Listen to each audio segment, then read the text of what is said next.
오후의 시작 함께 하실래요? 안녕하세요. 전준희 아나운서의 개인 사정으로 오늘 하루 세상의 모든 정보 진행을 맡게 된 아나운서 정지원입니다. 윤석열 대통령이 오늘 오전 네 번째 대국민 담화를 통해 지난 비상계엄령 선포의 당위성을 호소하고 나섰습니다. 비상계엄 선포는 헌법적 결단이자 통치 행위였다면서 야당이 광란에 칼춤을 추고 있다고 비판했는데요. 청취자 여러분들이 보시기엔 어떤가요? 국민의힘 한동훈 대표는 대통령의 출당과 제명을 추진하겠다고 밝혔고요. 민주당을 포함한 6개 야당은 오늘 윤석열 대통령에 대한 두 번째 탄핵소추안을 발의할 것으로 알려졌습니다. 정치권의 움직임 잠시 뒤 오늘의 뉴스 코너에서 자세히 짚어보겠습니다. 잉글랜드 프리미어리그에서 뛰고 있는 손흥민 선수가 지금의 소속팀인 토트넘과 장기 계약을 체결할 수 있다는 보도가 나왔습니다.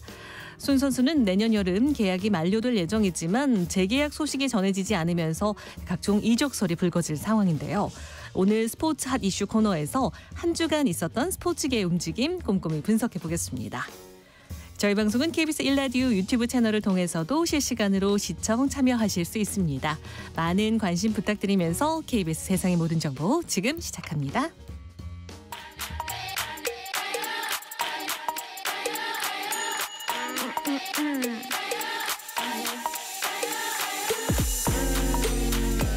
혹시 뉴스 빠뜨리셨나요? 한낮에 전해진 소식들 꼼꼼히 정리해드리겠습니다. 오늘의 뉴스 조현정 시사평론가와 함께합니다. 안녕하세요. 네, 안녕하세요.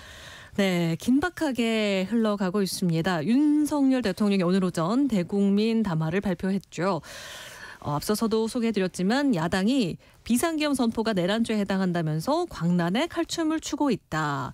이런 표현을 썼는데 일단 담화의 주요 내용부터 좀 짚어볼까요? 네, 일단 윤석열 대통령 담화의 포문을 열면서 네. 저는 오늘 비상계엄에 관한 입장을 밝히기 위해 이 자리에 섰습니다. 이렇게 얘기를 했어요. 담화 목적 자체가 비상계엄에 대한 본인의 당위성을 강조하는 거였죠.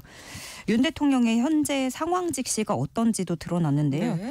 지금 야당은 비상계엄 선포가 내란죄에 해당한다며 광란의 칼춤을 추고 있습니다. 라는 말이 나왔고요. 대선 결과를 승복하지 않은 것입니다. 이렇게 부정선거에 대한 대통령의 입장을 드러내기도 했습니다. 정리하면 야당은 대선 결과 승복하지 않았고 탄핵 남발해서 국정 마비시켰고 공직기관과 법질서를 무너뜨렸고 그래서 야당은 광란의 칼춤을 추고 있고 반국가적 패악을 저지르고 있다라는 거였고요. 그 외에도 국가보안법, 반국가 세력 이런 표현들이 나왔고 북한 이슈와 안보 문제 때문이었다 이런 식으로 좀 정리를 할 수 있겠어요. 그러면서 계엄을 내린 건 헌법의 틀 안에서 대통령의 권한을 본인이 행사한 것이고 자유민주주의 붕괴를 막고 국가 기능을 정상화하기 위함이다라는 주장을 펼쳤고요. 전체적으로 좀 자기 방어적인 내용이 들어갔다. 그 긴 담화문 중에 국민에 대한 사과는 한 줄이었습니다. 네. 저희 방송 시작하자마자 문자도 많이 도착하고 네. 있습니다. 윤 대통령은 국회를 해산시키거나 마비시킬 의도가 없었다. 이런 입장을 밝혔습니다. 네. 하지만 이건 군 수뇌부들의 지금까지 밝혀진 증언과는 어찌 보면 좀 배치되는 부분이 있지 않습니까? 그렇죠. 이제 처음에 대통령실에서 계엄에 대해서 얘기했던 것, 실제로 어떤 저지를 생각은 없었다. 네. 실행에 옮길 생각은 없었다라는 거하고 다른 내용들이 계속 나오고 있는데 가령 어제도 봤지만 그 곽종근 육군 특전사령관, 특수전사령관, 홍장원 전 국정원 1차장 등등이 그 국회 안에 있는 인원들 빨리 끄집어내라 이런 증언 나왔고 또 그 수방사관할 비원 벙커에 구금 시설이 있는지 확인하라고 했다는 증언이 국회에서 나왔고요. 이 벙커가 육군 수방사 영내에 있는 건데 지난 9월에 방첩사 주도로 벙커 일부 시설에서 공사가 이루어졌던 네. 걸로도 확인이 됐어요. 김용현 전 국방장관 취임 직후부터 굉장히 빠르게 공사가 시작이 된 걸 확인을 했고 그리고 또 정치인 체포해서 구금하려고 한 장소 중에 그 선관위 연수원이 지목되고 있는데 200명이 넘는 계엄군과 경찰이 맞은편에서 대기 중이었던 것으로 나타났다고 얘기도 있고 여기에 응급차도 대기하고 있어서 유혈 사태 대비한 거 아니냐 이런 논란이 일 것으로 보여지고요. 또 여인영 전 방첩사령관이 부임 직후에 흑복을 이 부대원들에게 구비하도록 했고 계엄 당일에 이 복장으로 출동을 지시한 것으로 확인이 됐다라는 것까지 보도가 나왔고요. 그리고 또 특전사령관은 국회 포함해서 6개 시설에 병력 투입하라는 지시를 이미 계엄 이틀 전에 지시받았다는 사실 국회에서 또 공개가 됐습니다. 그리고 곽 사령관 같은 경우에 계엄 둘째 날에는 전북과 충북 공수부대가 서울로 추가로 진입하려고 대기 중이었다. 이런 사실도 인정을 했습니다. 그리고 그 대국민 담화 중에 선관위에 관한 언급이 있었습니다. 네. 윤 대통령이 무장한 계엄군이 중앙선거관리위원회에 진입한 것과 관련해서 선관위 전산 시스템을 점검하도록 지시했다. 이렇게 밝혔습니다. 이것 역시 어찌 보면 수사 상황에서 밝혀진 내용과는 거리가 좀 있어 보이는데요. 네, 윤 대통령이 오늘 담화에서 말한 거는 네. 그러니까 부정선거 의혹 수사를 위해서 계엄군 투입을 한 거고 선관위 전산 시스템 점검하도록 했다라는 건데 선관위 연수원 가면 이제 전산 장치 등이 없는 숙박시설이고 그래서 뭐 계엄군들이 체포한 정치인 수용하는 공간으로 쓰려고 했던 거 아니냐라는 의혹이 그래서 나오는 거고요. 선관위 측에서 밝힌 내용까지 확인을 좀 해보면 계엄 당시에 그 선관위에서 그러면은 반출된 이때 뭔가 가져간 물품이 있는지 이걸 물어봤더니 없었다는 거예요. 전산 로그 기록도 선관위가 확인을 했지만 없었다고 설명을 했습니다. 근데 사실 윤 대통령 담화를 보면 선관위 데이터가 조작됐다는 전제를 굉장히 단단하게 깔고 있는 거예요. 근데 이게 좀 극우 유튜버들 사이에서 나오는 그런 주장이라서 그 내용에 따라서 선관위 점령하고 총선 결과를 뒤엎으려 했던 것으로 보인다는 지적이 벌써부터 나오고 있습니다. 네, 그런 맥락에서 윤 대통령은 그동안 직접 차마 밝히지 못했던 더 심각한 일들이 많았다라고 언급을 이어갔는데요. 몇 가지 사례를 덧붙였던 것으로 알고 있습니다.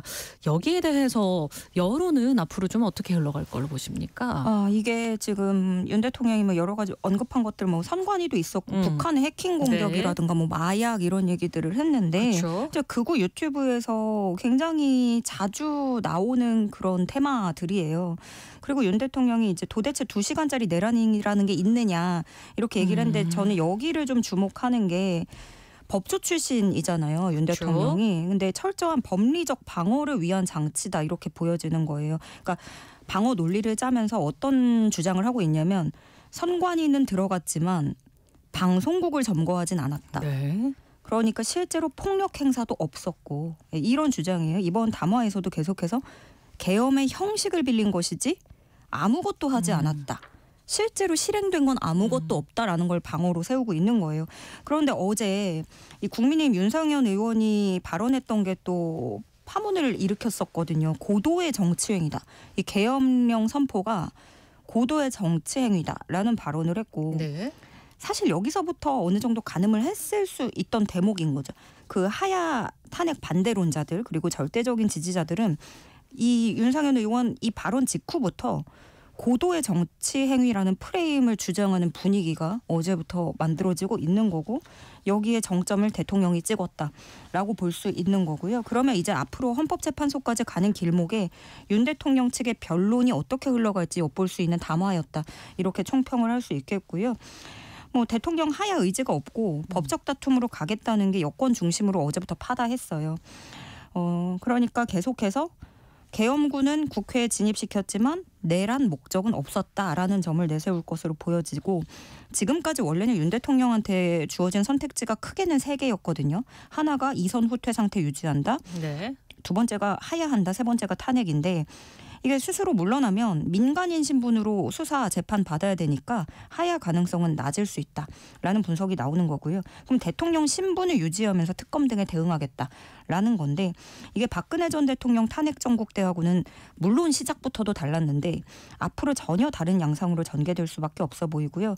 아무래도 꼬박꼬박 자신이 왜 계엄이라는 걸 선택했는지 설명하고 민주당의 폭거 때문이었다 이런 부분을 강조할 것으로 관측되고요. 또 한편으로는 헌재에서 충분히 이길 수 있을 거라는 자신감도 내재돼 보입니다. 네. 일단 대국민 담화를 예상을 했는지도 궁금하고 정치권들의 반응도 좀 살펴주시죠. 일단 그 예측에 대해서는 여당 대표인 한동훈 대표도 뭐 본인이 몰랐다고는 얘기를 하고 있어요. 야당에서는 탄핵의 필요성을 더욱 확인시켜줬다는 분위기입니다. 네. 어떤 워딩들이 나오냐면 과대망상, 당장 체포해야 된다, 매우 위험하다, 미쳤다, 미치광이, 내란 수괴의 광기 이런 표현들이 나오고 있습니다. 민주당 김민석 최고위원 그동안 계엄령을 주장해왔던 사람이잖아요. 오늘 담화로 윤석열의 정신적 실체가 재확인됐다. 헌법과 법률을 위반하고 실패할 계엄을 헌정수호를 위해 기획했다는 발언은 극단적 망상이고 불법 개혁 발동의 자백이고 대국민 선정포고 이미 탄핵을 염두에 두고 변론 요지를 미리 낭독해서 극우 소요를 선동한 것이다. 나아가서 관련자들의 증거인멸을 공개 지령한 것이다. 이렇게 얘기를 했고요. 사회민주당에서도 논평을 내고 이 정도면 심신미약 상태로 우리 국민이 위험하다. 진보당도 수사기관들은 즉시 윤석열을 체포하라 비판하고 나섰습니다. 네, 윤석열 대통령은 또 오늘 대국민 담화에서 선관위는 헌법기관임을 내세워서 국정원의 시스템 안전성 검사를 거부했다면서 비판의 목소리를 높였습니다. 그리고 또 어제 이야기를 좀 해보자면 대통령실에 대한 압수수색이 있었지만 8시간여의 대치 끝에 사실 무산이 됐죠? 네, 그렇죠. 이게 윤 대통령은 계속해서 이제 법적으로 돌파하겠다라는 거고 또 선관위를 향해서는 스스로 협조하지 않으면 진상규명 어렵다. 이렇게도 엄포를 놨는데 정작 대통령실은 압수수색을 거부한 거예요.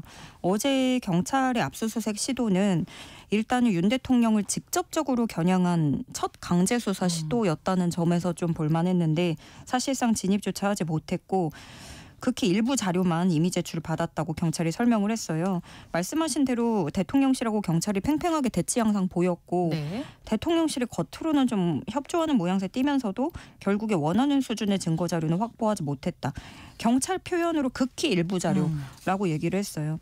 이게 왜 그러냐면 대통령실이기 때문인데 이 형사소송법 따르면 국가적 기밀을 다루는 장소에 대한 압수수색에 관해서 제한이 들어있어요. 경찰은 앞으로도 강제 진입 방식은 택하지 않겠다는 방침입니다.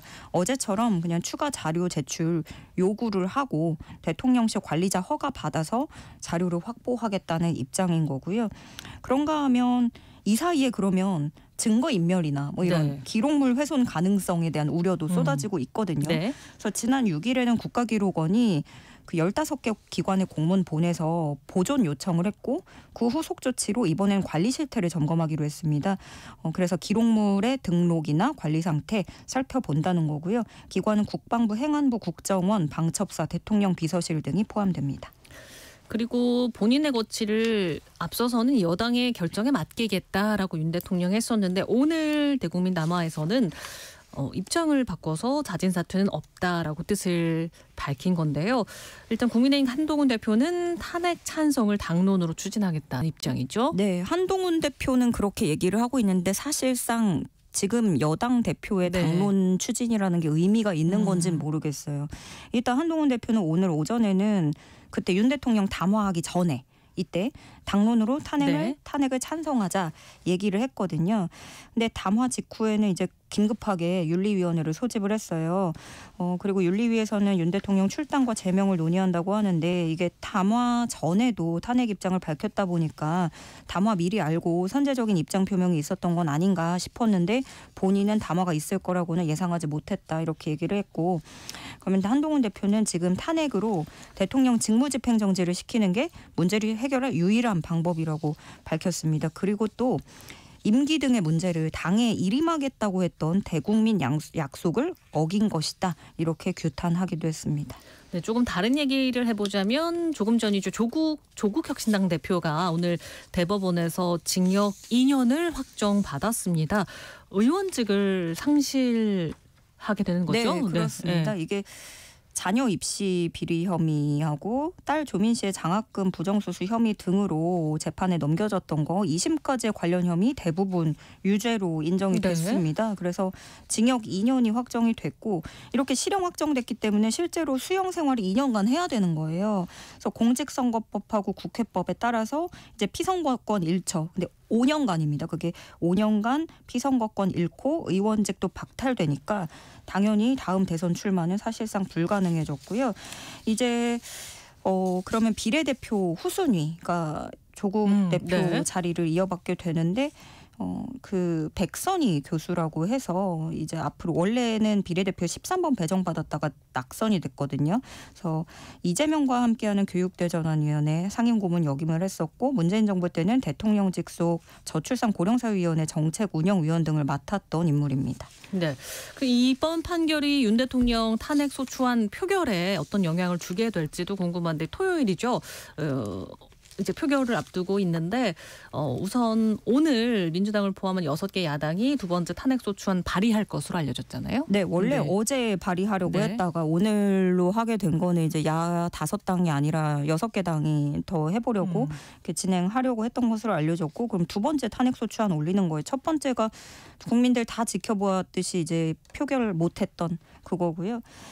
이번 탄핵안도 첫 번째 탄핵안하고 마찬가지로 야당 의원 191명 전원이 참여할 예정입니다. 그런데 이제 국민의힘에서 표결 의사 밝힌 의원들이 늘어났기 때문에 정족수 200명 넘길 것으로 보이고 그렇게 되면 1차 투표 때하고 다르게 그때는 투표함도 못 열어봤어요. 정족수 미달이라.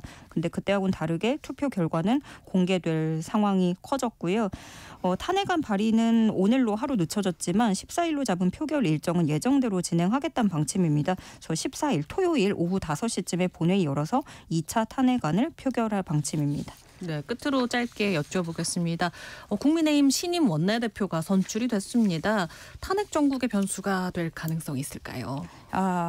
네, 이것도 참 왜냐하면 당내 세력 구도를 확인해보고 앞으로 어떤 방향으로 갈지 이걸 가늠해볼 수 있는 원내대표 선거였기 때문에 귀추가 주목이 됐는데 좀 비교적 개파색이 옅었던 김태호 의원이 떨어지고 꽤나 큰 표 차이로 권성동 의원이 선출이 됐어요.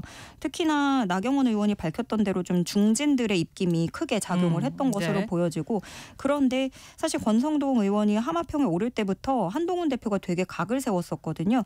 그리고 배현진 의원은 우리가 중진의 힘은 아니다 라면서 이거 중진 선배들의 결정 같은데 우리의 뜻은 아니다라는 취지로 반발을 했었어요. 어쨌든 간 이번 사태를 불러일으킨 윤석열 대통령의 핵심 측근이 원내대표가 되는 것이었고 그래서 좀 친한계에서는 굉장히 동요하고 있는 상황인데요. 일단 권성동 의원 본인은 나는 윤석열 정부에서 일한 적도 없고 호가호위한 적도 없다. 이런 식으로 얘기를 했고 아직까지는 탄핵 반대가 당론이라는 걸 재확인한 상태입니다. 네, 오늘의 뉴스 여기까지 함께 이야기 나누겠습니다. 조현정 시사평론가였습니다. 고맙습니다. 네, 고맙습니다. KBS 1라디오 세상의 모든 정보 함께하고 계신 지금 시각은 12시 37분 지나고 있습니다. 이 시각 교통정보 알아보겠습니다. 점심시간에 접어들면서 정체는 빠르게 풀려가고 있지만 사고 구간을 중심으로는 더딘 흐름이 이어지고 있습니다. 남해고속도로 부산 쪽으로 섬진강 휴게소 부근에서는 사고가 났는데요. 1차로와 갓길을 막고 처리하고 있어서 진월 일대로 속도 줄여 지납니다. 수도권 제일순환고속도로 판교에서 일산 쪽으로 청계터널 부근 3차로에서는 고장난 화물차를 처리하고 있어서 청계요금소 일대로 정체입니다. 경부고속도로 서울 방면으로 신갈분기점 부근 5차로에서도 고장난 화물차를 처리하고 있고요. 반대 부산 쪽으로 서울요금소 일대의 정체는 작업 여파입니다. 서울 시내 서부간선 지하도로 성산대교 방면으로 고척교 부근 1차로에서는 여전히 사고를 처리하고 있습니다. KBS 교통정보센터였습니다.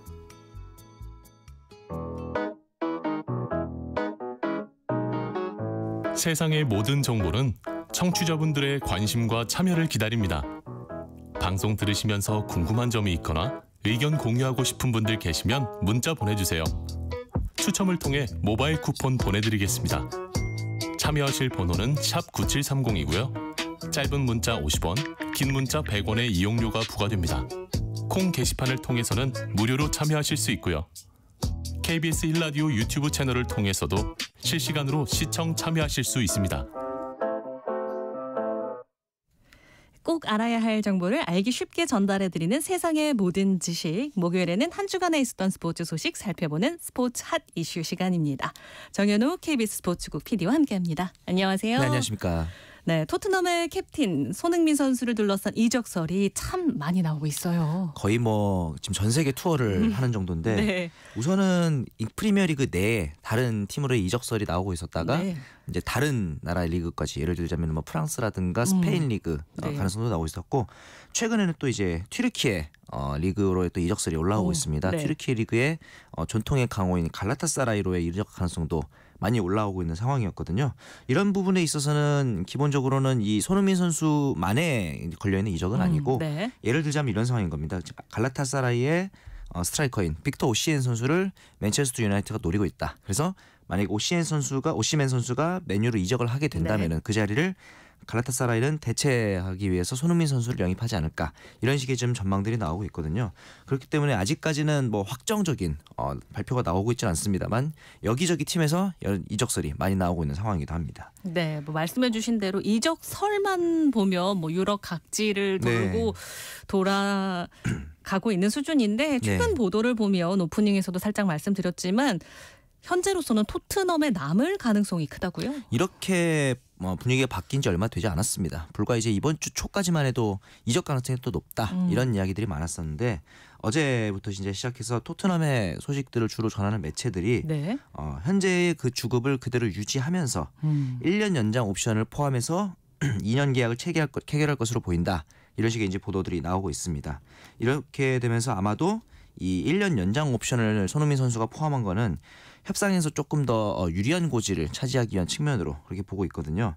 현재 임금을 그대로 유지하면서 1년 연장을 일단 가져간 다음에 그 이후에 2년 재계약. 그러니까 보통은 우선은 재계약을 하고 그 이후에 연장 옵션이 포함되는 경우가 많은데 손흥민 선수는 반대로 1년 연장을 우선 한 다음에 이후에 2년 재계약을 체결하는 그러니까 2+1이 아니라 1+2로 그런 식의 이제 계약을 가져가게 되는 거고 이렇게 되면은 최대 2028년까지 토트넘에 남아 있을 수 있게 됩니다.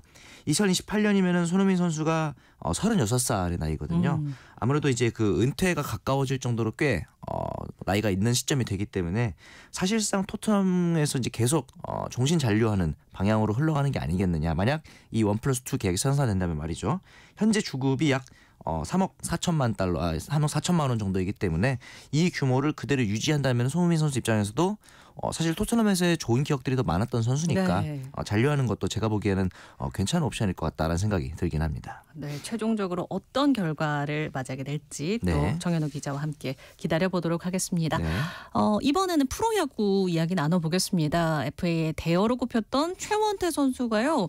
삼성 라이온즈와 계약을 했네요. 맞습니다. 이 최원태 선수 같은 경우는 발표가 왜 이렇게 늦게 나고 있는 거냐라는 이제 질문에 대부분의 이 현장에서의 이야기는 군보류 선수 공시 이후에 발표가 될 것 같다. 왜냐하면은 그렇게 되면은 영입하는 구단에서 이 군보류 선수들 같은 경우는 보호 선수 명단에서 제외되기 때문에 한 명 두 명이라도 더 보호를 하기 위해서 최원태 선수와의 발표 날짜를 미루는 게 아닌가 이런 이제 예상들이 좀 있었는데요. 역시 예상대로 군보류 선수들이 실제로 공시가 된 바로 다음 날이었던 12월 6일에 삼성 이적이 이제 확정이 됐습니다. 4년간 총액 70억 원의 조건에 이제 삼성으로 이적이 됐고 사실은 이 최원태 선수가 잔류할 가능성이 그렇게 높진 않았습니다. 왜냐하면 LG 입장에서도 4년간 52억 원의 장현식 선수를 사전에 영입을 했었단 말이죠. 그리고 심지어 장현식 선수의 52억 원은 전액 보장 계약이었습니다. 그렇기 때문에 셀러리캡 문제에 있어서 최원태 선수까지 잡는 것은 좀 어렵지 않겠느냐 이런 시각이 좀 많았기도 했고요. 이제 삼성 같은 경우는 삼성 팬들의 시각에서 봤을 때는 이 최근에 최원태 선수의 보여준 모습이 그렇게 안정적이지는 않았다. 하지만 지금 이제 원태인 선수 한 명밖에 그 믿음직한 국내 선발 자원이 없는 상황이었거든요. 이렇기 때문에 이 최원태 선수를 영입하면서 삼성 라이온즈는 특이하게도 이번에 5명의 선발 투수들이 모두 20대로 구성이 되어 있습니다. 외국인 선수 둘 후라도와 레이에스도 20대 선수들이고 여기서 원태인, 최원태 그리고 좌승현, 이승현 선수까지도 20대 선수들이기 때문에 아마도 국내에서 가장 젊고 유망한 선발진을 구축하는 데 성공을 했다는 점에서 삼성이 내년 시즌 대권에 다시 한번 도전해보지 않겠느냐 이런 분석도 나오고 있습니다. 네, 그리고 최원태 선수 영입에 있어서 또 어떤 면에 있어서는 가장 큰 걸림돌이 보상 선수 문제였지 않을까 싶은데요. 그렇죠. 삼성이 베테랑 투수 오승환을 보호 선수 명단에 포함을 했습니다. 근데 이렇게 좀 이례적이라고 볼 수 있죠. 보통은 이렇게 누구를 포함했다 포함하지 않았다를 언론에 공개를 하지 않거든요. 이거는 아마 그런 시각으로 볼 수 있을 것 같습니다. 삼성에서는 최근에 이 김영웅이나 이재현 이런 젊은 선수들의 활약이 좀 도드라지고 있는 상황인데 반면에 나이 많은 선수들과의 그 간극이 좀 있는 편입니다. 예를 들자면은 뭐 박병호 선수라든가 강민호, 오승환, 백정현 이런 선수들이 과연 이 선수들이 어느 정도 위치에 있느냐 보면 딱 20인 명단 언저리에 있는 선수들이거든요. 그렇다 보니까 어떻게 보면은 굉장히 팀 내 프랜차이즈인데 네. 설마 보호 선수 명단에서 제외하면은 어떨까? 이제 팬들의 이런 설왕설래가 상당히 많았던 부분이 있습니다. 아마도 이제 삼성 측에서는 이런 설왕설래로 인해서 팀 내 분위기가 어수선해지는 것을 막고 싶어서 일부러 이렇게 언론에게 공표를 한 게 아닌가 좀 그런 생각이 들기도 하거든요. 그래서 이제 보호 선수 명단을 심지어 일찍 넘기기도 했습니다. 네. 마감 기한이 있습니다만 하루 전에 LG 측에 전달을 했거든요. 그에 대해서도 이제 더 이상 뭐 수정할 게 없다. 우리 입장에서는 이 현재의 명단이 100% 최선의 결정이라고 생각한다. 이렇게 얘기했을 정도로 보호 선수 제외냐 포함이냐를 두고서 언론에서 나올 수 있는 어떤 잡음들을 최대한 방지하고자 이런 조치를 내린 것으로 보입니다. 네, 재계약, 계약 이야기 계속하고 있는데 네. 하지만 아직 그 소속팀을 찾지 못한 선수들도 있잖아요. 맞습니다. 혹시나 내년 개막까지 그 소속팀을 못 찾는 선수가 나올 가능성도 있을까요? 내년 개막까지 늘어지지는 않을 것 같고요. 네. 근데 이제 그럴 수는 있습니다. 지금 남아 있는 선수들이 대부분 이 C등급 혹은 이제 그렇게 큰 규모가 아닌 계약일 가능성이 높기 때문에 네. 조금 더 힘겨루기를 오래 가져갈 가능성도 있어 보이고요. 그러다 보니까 이제 스프링 캠프를 보통 팀들이 이제 1월에서 2월 사이에 이제 출발을 하거든요. 근데 이 스프링 캠프 출발 전까지도 미계약 상태로 남아 있을 수 있는 그런 선수들이 좀 있을 가능성이 있어 보이긴 합니다. 중간에 합류를 그렇죠. 하게 되는 거죠. 이렇게 되면 이제 대부분의 표현에 따르면 이제 구단이 갑이 되는 그런 상황이 되거든요.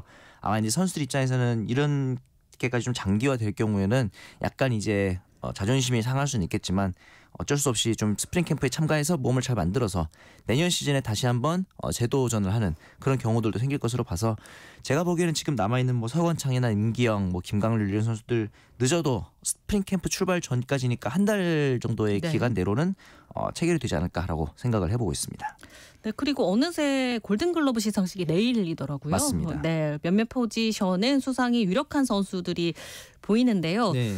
두 포지션이죠. 유격수와 포수는 팬들 사이에서도 의견이 엇갈린다고요. 맞습니다. 우리 정현호 PD님은 어떻게 보십니까? 우리나라에서는 이 골든글러브라는 시상식이 수비나 공격만 보고 주는 게 아니라 종합적인 어떤 그런 인기도의 측면도 고려가 되고요. 네. 이렇기 때문에 유격수 같은 경우는 지금 이제 박성환 선수와 박찬호 선수 네. 그리고 오지환 선수 등이 지금 경합을 하고 있는 상황인데 박성환 선수가 보여주는 스탯적인 측면에서 조금 더 좋아 보이긴 합니다. 그런데 박찬호 선수가 이 소위 말하는 우승 프리미엄이라는 게 어느 정도 있을 거라고 네. 생각을 해요.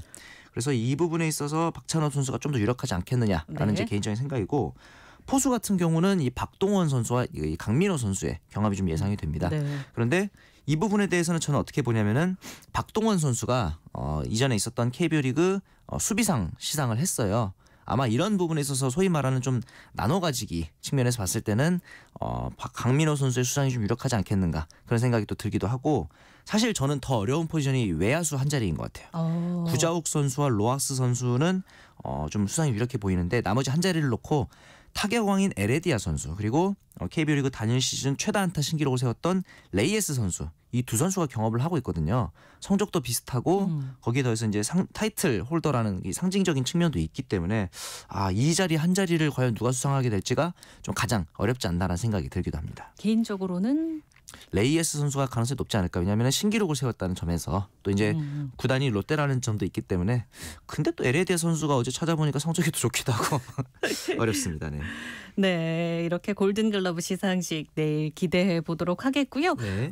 K리그 이야기를 해볼게요. 지난 8일 막을 내렸습니다. 네. 일단 가장 관심을 모았던 전북 현대가 일부 리그 잔류에 성공을 했네요. 맞습니다. 참 전북이 이렇게 강등 위기까지 추락할 거라고는 시즌 전만 해도 아무도 예상하지 못했을 텐데 94년에 전북이 창단을 했는데 그때 이후로 30년 만에 이렇게 강등고까지 추락한 거는 30년 만의 일이라고 합니다. 네. 중간에 이 단 페트루스쿠 감독이 성적 부진으로 경질이 됐었는데 이후에 김두영 감독이 정식 사령탑을 데뷔를 하긴 했습니다만 여러 가지 좀 내용들이 많아서 결국 가까스로 잔류에 성공했다는 네. 그 점만 좀 의의를 볼 수 있을 것 같고요.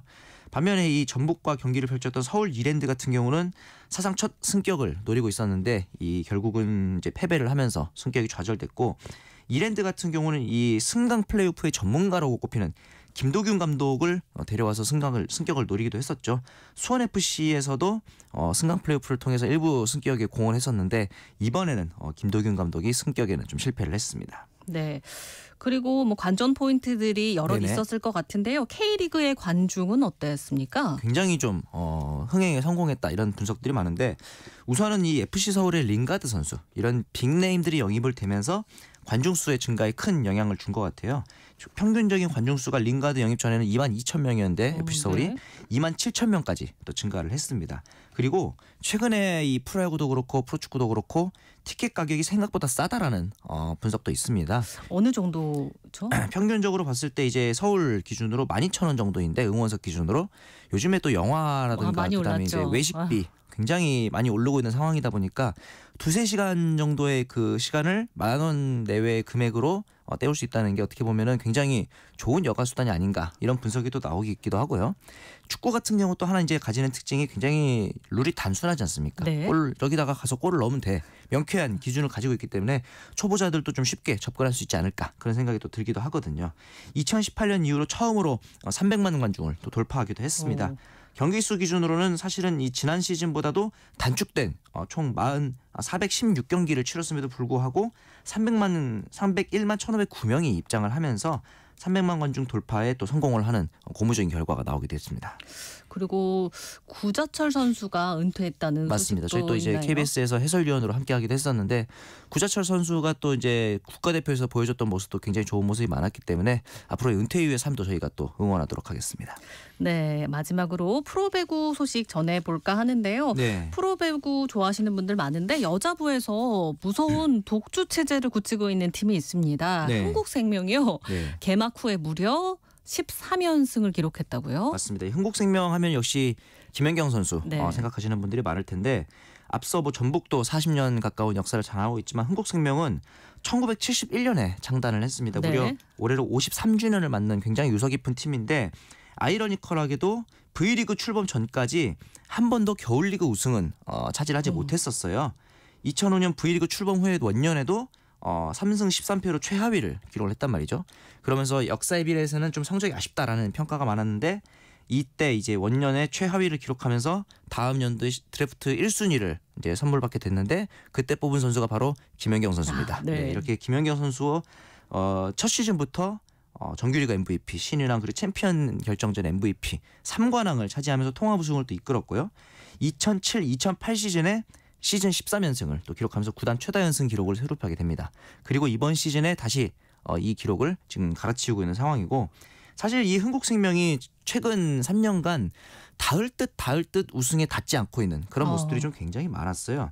가장 대표적으로는 이제 재작년에 있었던 이 도로공사와의 챔피언 결정전 내리 이제 2연승 3연승 가져간 때 마지막 세 경기를 모두 치면서 소위 말하는 리버스 스윕으로 도로공사에게 가장 극적인 3연패를 당하면서 챔피언 자리를 내주기도 했는데 그러면서 이제 작년에는 또 현대건설에게 수입을 당했고 이러면서 이렇게 김연경 선수가 국내 복귀 이후에 우승하지 못하고 꿈을 접는 게 아니냐 했는데 이번 시즌 한 번 더를 김연경 선수가 외쳤죠. 그러면서 압도적인 개막 13연승을 달리고 있습니다. 물론 김연경 선수의 라스트 댄스 가능성이 높다고는 합니다만 이 정도로 압도적인 경기력일 줄은 몰랐거든요. 근데 지금 보면은 이 김연경 선수가 워낙 잘하고 있는 것도 물론 맞지만 이 외국인 선수인 튀르키예 출신의 이 투투크 선수가 득점, 공격 성공률, 블로킹 모든 부분에서 좀 좋은 모습을 보여주고 있는 상황이기도 하고요. 여기에 더해서 트레이드로 영입한 이 세터 이고은 선수의 활약도 굉장히 좀 눈부십니다. 지난 시즌에는 박사랑 선수와 좀 출전 시간을 페퍼에서 나눠 가졌던 이고은 선수인데 이번 시즌에 흥국생명의 주전 세터로 자리매김하면서 세트 점유율 그리고 세트 성공률 그리고 세트 성공 이런 종합적인 결과에서도 모두 좋은 모습을 보여주고 있기 때문에 역시 배구에서 가장 중요한 건 세터 싸움이 아니겠는가라는 생각도 들기도 했거든요. 이고은 선수의 또 활약도 굉장히 돋보이고 있는 상황이고 오늘 또 트레이드 발표가 있었습니다. 네. 이 김미연 선수를 또 이제 보내면서 이제 새로운 물갈이를 또 하게 됐는데 보통 이제 잘 나가고 있는 팀에서는 이렇게 변화를 주기가 쉽지 않은데 그만큼 이 아본단자 감독이 흥국생명이 지금 기존 선수들에 대한 어떤 확신이 있는 게 아닌가라는 생각이 또 들기도 하고 만약에 3연승을 더 올리게 되면은 현대건설의 15연승을 넘어서면서 V리그 역대 최다 연승 신기록인 16연승을 기록하게 되는데 지금까지는 분위기 괜찮아 보이거든요. 이 신기록을 달성할 수 있을지 지켜보는 것도 관전 포인트가 될 것 같습니다. 네, 흥국생명의 질주 기대해 보도록 하겠습니다. 네. 정현우 KBS 스포츠국 PD였습니다. 고맙습니다. 감사합니다.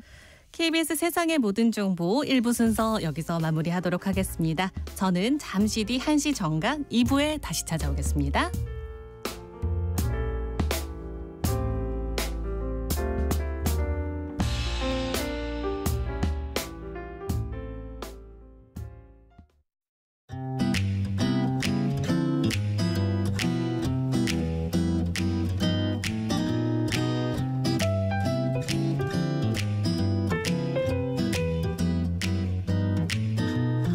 안녕하세요. 바른말 고운말입니다. 올겨울은 폭설로 시작했다고 해도 과언이 아닐 정도로 얼마 전에 기록적인 눈이 내렸죠. 이상기후 변화로 갑작스런 날씨가 잦아지고 있습니다. 올겨울도 모두 건강에 유의하시면 좋겠습니다. 보통 계절의 명칭 앞에 한이라는 말이 붙은 것이라면 더위가 한창인 여름을 뜻하는 한여름, 추위가 한창인 겨울을 가리키는 한겨울이 먼저 생각이 납니다. 이렇게 계절 명칭 앞에 붙는 한이란 것은 정확한 또는 한창인의 뜻을 더하는 접두사입니다. 한여름, 한겨울 이외에도 한가운데라든지 한낮 같은 표현에서도 찾아볼 수 있습니다. 또 자주 사용되진 않지만 한여름과 한겨울처럼 봄과 가을에도 전미사 한을 붙여서 한봄과 한가을이라는 표현이 있습니다. 이 중에서 한봄은 봄이 한창일 때를 가리키는 말이고요. 얼음이 한봄의 따스한 햇볕을 받아서 모두 녹아버렸다 이렇게 쓸 수 있겠죠. 그런데 한가을이란 단어는 한창 무르익은 가을철을 뜻하기도 하지만 농사일이 한창 벌어지는 때를 뜻하기도 합니다. 예를 들어 야외로 나가 한가을의 바람을 만끽하고 싶어 라든지 집마다 추수에 여념이 없는 바쁜 한가을에 무슨 소풍이니 이렇게도 말할 수 있습니다. 바른말 고운말 아나운서 변희영이었습니다.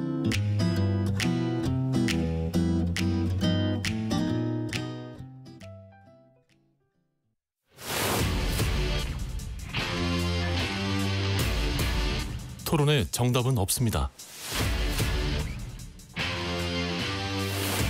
토론이 세상을 바꿀 수도 없습니다.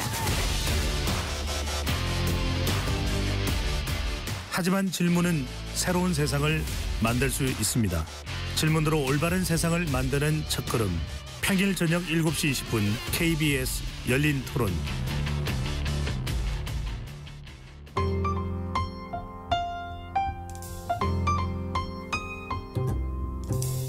어떤 하루 보내고 계신가요? 눈코 뜰 새 없이 바쁘게 지나가는 한 주. 월요일부터 금요일, 매일 밤 10시부터 12시까지는 오롯이 당신만을 위한 시간입니다. 당신을 위한 지식 쉼터. 오늘 밤 일라디오.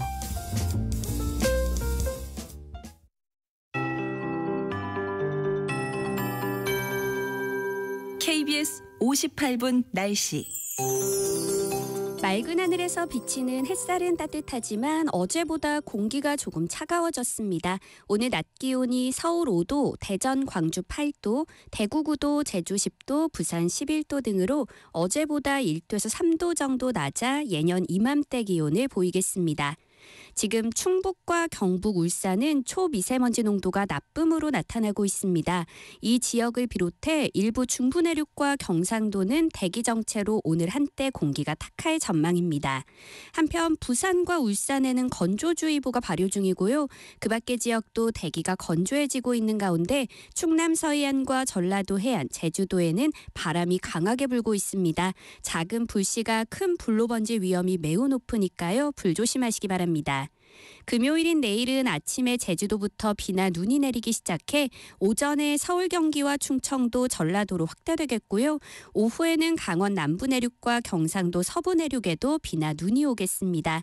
내일은 오늘보다 기온이 떨어지겠고 모레 토요일에는 서울의 아침 기온이 영하 4도, 대구 영하 2도까지 내려가며 평년보다 추워질 것으로 예상됩니다. 현재 서울의 기온은 6.3도, 습도는 43%입니다. 송소진입니다.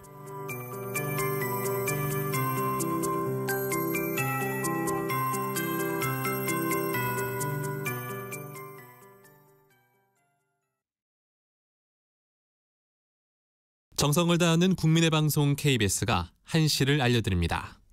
AM 711kHz, FM 97.3MHz, KBS 1라디오입니다. HLKA.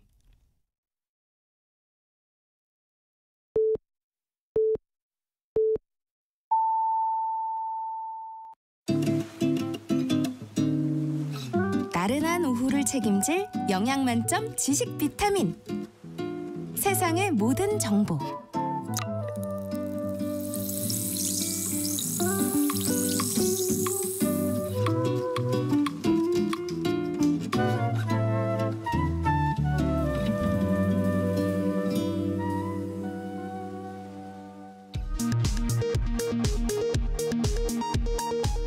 이 시각 라디오 정보센터 뉴스입니다. 윤석열 대통령이 대국민 담화를 통해 12.3 비상계엄의 목적은 거대 야당의 반국가적 폐악을 알려 이를 멈추도록 경고하는 것이었다며 탄핵이든 수사든 당당히 맞서겠고 끝까지 싸우겠다고 밝혔습니다. 국민의힘 한동훈 대표는 윤석열 대통령의 담화는 사실상 내란을 자백하는 취지라며 당원으로서 탄핵 찬성을 제안하고 윤 대통령의 제명, 출당을 위한 당 윤리위 소집을 지시했습니다. 윤석열 대통령의 담화에 대해 더불어민주당은 극단적 망상의 표출이라고 비판했고 조국혁신당은 편집증이 심한 헛소리라고 지적했습니다. 개혁신당, 진보당, 사회민주당도 즉각 탄핵과 내란 수계 체포 등을 주장하며 강하게 반발했습니다. 비상계엄 사태를 수사할 특검법과 네 번째 김건희 여사 특검법이 오늘 국회 표결에 붙여지고 윤석열 대통령 2차 탄핵소추안이 발의됩니다. 국민의힘 새 원내대표엔 오선의 권성동 의원이 선출됐습니다. 지금까지 라디오 정보센터 뉴스 정한나였습니다.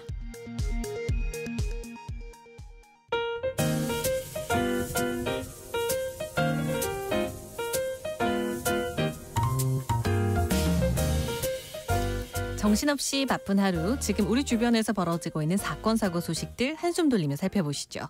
하프타임 뉴스 임선우 뉴스캐스터와 함께합니다. 안녕하세요. 안녕하세요. 네, 2차 탄핵 표결을 앞두고 이번 주말에도 국회 앞에서 대규모 집회가 열리는데요. 시민들이 똘똘 뭉치고 나섰다면서요? 네, 역시 위기에 강한 우리 국민들입니다. 집회에 참가하는 시민들의 편의를 위해서 서로가 팔을 걷어붙이고 나섰는데요. 윤석열 대통령의 비상계엄 선포를 보고 심장이 두근거려 잠을 이루지 못했다는 한 시민은 이제 갓 돌이 지난 아이를 데리고 여의도를 찾았다가 진땀을 뺐던 경험이 떠올라서 분명 다음 집회 때도 같은 처지의 보호자가 있을 것이란 생각에 키즈버스, 관광버스 한 대를 빌려 보내기로 했다고 합니다. 네. 이렇게 어린 아이들과 함께 집회를 찾는 시민들을 위해서 키즈버스를 운영한다는 소식이 SNS에 퍼지자 카카오톡 오픈 채팅방에는 하루 만에 180여 명이 모여들기도 했는데요. 버스에 물티슈나 아이들 용품을 비치하자 키즈버스를 필요로 하는 사람들이 쉽게 찾을 수 있도록 현수막을 만들자 다양한 의견들을 내면서 힘을 보탰습니다. 여기서 그치지 않고 메신저의 송금 기능을 통해서 후원금을 보낸 이들도 있었다고 하는데요. 덕분에 당초 계획보다 더 많은 여러 대의 버스를 운영할 수 있게 됐다고 하네요. 그런가 하면 집회 현장을 찾은 시민들이 이용할 수 있는 이 화장실 정보를 모아 지도를 만든 분도 계시고요. SNS에는 집회 참가가 처음인 시민들을 위한 각종 꿀팁을 나누는 게시글들도 잇따라 올라오는 등 한마음 한뜻으로 뭉치고 있습니다. 네, 그런가 하면 집회를 앞두고 관련 용품들도 불티나게 팔리고 있다고 합니다. 바다 낚시용 뜰채대 주문이 폭주한다고 하는데요. 이건 어디에 쓰이는 걸까요? 네, 참 의외죠. 네. 이 낚시철도 다 지났는데 요즘 낚시용품 업체들은 이 호떡집에 불이라도 난 것 마냥 눈코 뜰 새 없이 바쁘다고 합니다. 이 난데없이 말씀하신 바다 낚시용 뜰채대 주문이 폭주한 건데요. 네. 일주일에 많아봤자 2-3개 정도 팔리는 제품이라고 하는데 이번 주에만 갑자기 100개 넘는 주문이 밀려 들어와 당황스러울 정도라고 합니다. 이 틀채테는요, 의외로 시위 현장에 단골로 등장하는 용품이기도 합니다. 카본 재질이라 가벼운 데다가 탄성도 좋고 길이도 적당해 시위 깃발을 매달기에 그야말로 안성맞춤이라고 하네요. 이 때문에 이번 주말 집회를 앞두고 품절 대란이 벌어지고 있고요. 인쇄소가 몰려있는 을지로도 인쇄 기계들이 쉴 틈 없이 돌아가고 있다고 합니다. 가게 주인들은 고객 정보기 때문에 상세히 말할 수 없다면서도 이 대부분이 윤 대통령 퇴진을 요구하는 내용이라고 귀띔해줬고요. 광화문 인근 편의점들도 촛불과 방석, 핫팩 등 집회 참여자들이 많이 구매하는 용품들을 잔뜩 구비해놓고 집회 특수를 누릴 준비를 마친 상황입니다. 네, 이번 주말이 좀 분수령이 될 것 같습니다. 이번 사태로 스트레스와 우울감을 호소하는 시민들도 많아져서 좀 걱정인데요. 네, 이 비상계엄 사태 이후 3달을 가리지 않고 많은 시민들이 계엄 트라우마에 시달리고 있다고 하네요. 한밤중 벌어진 윤석열 대통령의 계엄 선포 대국민 담화부터 국회 진입까지 전부 다 실시간으로 지켜보면서 총을 든 계엄군과 여의도 하늘 땅을 오가는 군용 헬기 전술 차량을 목격한 시민들은 불안감 때문에 생긴 스트레스를 호소하고 있습니다. 오죽하면 내란성 위험이라는 웃지 못할 신조어까지 등장할 정도입니다. 계엄이 노년층에게는 과거의 공포를 상기시켰다면 어린 청소년들에겐 직접 경험한 초유의 사태에서 비롯된 불안을 마음 깊이 각인시키고 있는데요. 지난 9일 국회 앞 촛불 집회를 찾은 한 중학생 친구는 요즘 지나가는 헬기 소리만 듣고도 머릿속에 그날 밤 일이 떠올라 잠들기가 어렵다 불안을 호소하고 있고요. 가족이 국회 안에서 일하고 있다 말한 한 시민은 그날 밤만 떠올리면 몸이 부들부들 떨리고 눈물이 난다며 혹여나 군인들에게 험한 일이라도 당하는 것 아닌가, 가족들은 연락도 안 되고 계엄군이 국회에 들어가는 뉴스를 봤을 땐 숨이 막히는 줄 알았다며 어릴 때 겪은 계엄이 떠올라 불안하고 무서운 요즘이라고 말합니다. 그런가 하면 집착하듯이 계엄 관련 뉴스를 찾아본다는 이들도 많이 있는데요. 한 직장인은 매일 새벽까지 뉴스를 보다 잠들고 눈을 뜨자마자 최신 뉴스를 새로 고침하기 바쁘다고 합니다. 전문가들은 계엄 트라우마를 극복하려면 일상을 지키려는 태도가 중요하다 조언합니다. 뉴스를 보더라도 정해진 시간에 공신력 있는 매체를 통해서만 보는 게 좋다고 말하고요.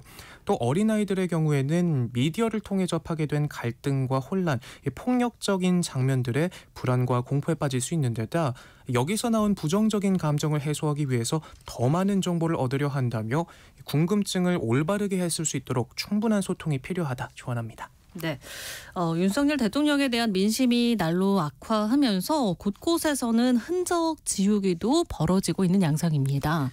네, 요즘 전국 곳곳 시장과 식당들이 대통령 친필 사인부터 사진을 떼버리는 광경 쉽게 찾을 수 있고요. 공공기관과 기념관에서도 비슷한 모습들이 목격되고 있습니다.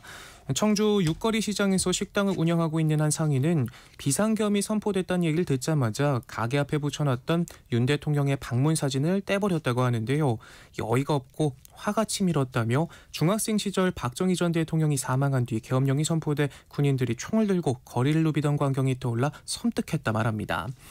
그러면서 오시는 손님마다 사진 잘 됐다고 말은 해주지만 혹시라도 발길을 아예 끊는 손님이 있을까 걱정을 내비치기도 했고요. 올해 초 윤 대통령이 민생 행보의 하나로 주민들과 부대찌개를 함께 먹었던 의정부의 한 식당도 친필 사인이 담긴 액자는 사라지고 대신 텅 빈 벽과 못만 남아 있습니다. 보수 진영의 상징적 민생 현장인 대구 서문시장도 다를 바 없는데요. 네. 이곳에서 칼국수 가게를 운영하는 한 상인은 손님들의 지적에 걸려있던 윤 대통령 현수막을 떼냈다고 합니다. 공공기관과 기념관도 흔적 지우기에 동참하고 있고요. 더불어민주당 소속 최대호 경기 안양시장은 자신의 페이스북을 통해서 국정운영 목표 액자 철거했습니다라는 제목의 글과 함께 달라진 집무실 사진을 올렸고요. 광주에서는 공공기관 대표가 집무실에서 국정지표를 떼며 윤석열 대통령의 비상계엄 선포 사태에 항의하기도 했습니다. 그런가 하면 옛 대통령 별장인 충북 청주 청남대에는 얼마 전까지 대통령 기념관 안에 윤석열 대통령의 사진 한 점이 걸려 있었지만 현재는 사라졌고요. 경남 창원시 한국산업단지공단 경남지역본부 앞마당에 있는 윤석열 대통령 휘호가 담긴 표지석에는 내란이라는 두 글자가 찍히는 등 곳곳에서 계엄에 대한 분노가 표출되고 있습니다. 네, 비상계엄 사태 여파는 그리고 전국 곳곳에 겨울축제 여파 로까지 퍼졌다고요? 네, 이 충격을 받은 시민들이 연말 행사나 회식을 줄줄이 취소하면서 분위기가 어수선해지고 있는데 네. 이 지방자치단체가 대대적으로 축제 분위기를 띄우기가 어려워져 그야말로 비상이 걸렸다고 합니다. 축제를 연다 한들 시민들이 발걸음을 할지도 모르고 축제가 예정된 장소에서 시위대가 집회를 신청한 경우도 있어 오랜 기간 준비해온 축제 일정을 취소하거나 규모를 줄여야 하나 고민 중이라고 하네요. 대표적으로 서울시가 겨울철 여는 가장 큰 규모의 축제죠. 2024 윈터 페스타는 당초 역대급 규모로 준비했지만 개막을 나흘 앞두고 결국 취소 결정을 내릴 수밖에 없었다고 하는데요. 관계자들은 이런 시국에 화려한 개막식을 열었다간 눈치도 없느냐 한 소리 들을 것 같더라 솔직한 심정을 털어놓기도 했습니다. 또 가뜩이나 겨울철 관광객이 줄어 궁여지책으로 축제를 준비했던 지자체들도 행사를 줄줄이 취소하면서 울상을 짓고 있는데요. 특히 지역 축제는 시민들이 즐기는 단순한 이벤트에 그치지 않고요. 이 지역 상권을 살리는 1년에 한두 번 오는 대목인 셈인데 비상계엄 사태로 줄줄이 취소되면 지역 경제 타격이 크다는 우려도 나오고 있고요. 또 일각에선 시국과 특별히 관련 없는 지역 축제를 취소하는 게 오히려 분위기를 더 침체시키는 것 아니냐는 지적도 나오는데 이러지도 저러지도 못한 채 시름이 깊습니다. 네, 어지러운 우리 시국과는 달리 미국 뉴욕 증시는 강세를 보였는데요. 특히 기술주 중심의 나스닥이 날아올랐어요. 네, 사상 처음으로 2만 선을 돌파하면서 장을 마감했는데요. 1971년 지수가 출범된 이후 처음입니다. 11월 소비자 물가지수가 시장 예상치에 부합하면서 이 물가가 크게 튀어오르지 않아 연준이 올해 안에 금리를 추가로 인하할 것이란 전망에 탄력을 받았고요. 특히 대형 기술주 매그니피센트 세븐 종목들이 상승세를 이끌었는데 그중에서도 단연 테슬라가 돋보인 하루였습니다. 요즘 일론 머스크 얼굴에 미소가 가시질 않죠. 밤사이 테슬라 주가는 사상 최고가를 새로 썼고 우주기업 스페이스X는 세계 최대 스타트업 자리에 오르면서 머스크의 자산도 급격히 불어났는데요. 인류 역사상 최초로 자산 가치 4천억 달러를 돌파한 인물에 등극했습니다. 테슬라는 머스크와 트럼프의 브로맨스에 나홀로 질주를 이어가고 있죠. 이 규제 완화에 대한 기대감이 커지면서 월가에서는 장밋빛 전망이 쏟아지고 있고 주춤하던 중국 수요도 살아나면서 주간 판매 기록도 최고치를 새로 썼습니다. 또 제너럴 모터스가 로보택시 사업에서 철수한다는 호재까지 더해지자 이 주가는 수요일장 사상 최고치를 찍으면서 테슬라의 시가총액은 1조 3천억 달러를 돌파했고요. 우주기업 스페이스X의 몸값도 청정부지로 치솟고 있습니다.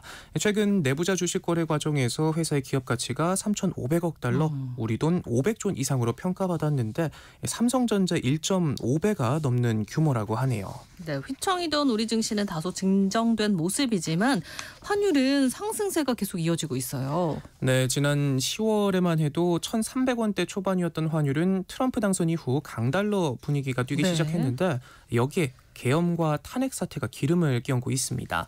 이달 내내 1,400원대를 왔다 갔다 하더니 어느새 1,400원대 환율이 익숙해졌고 심리적 마지노선인 1,450원까지 밀리면서 이른바 위기 환율에 진입했습니다.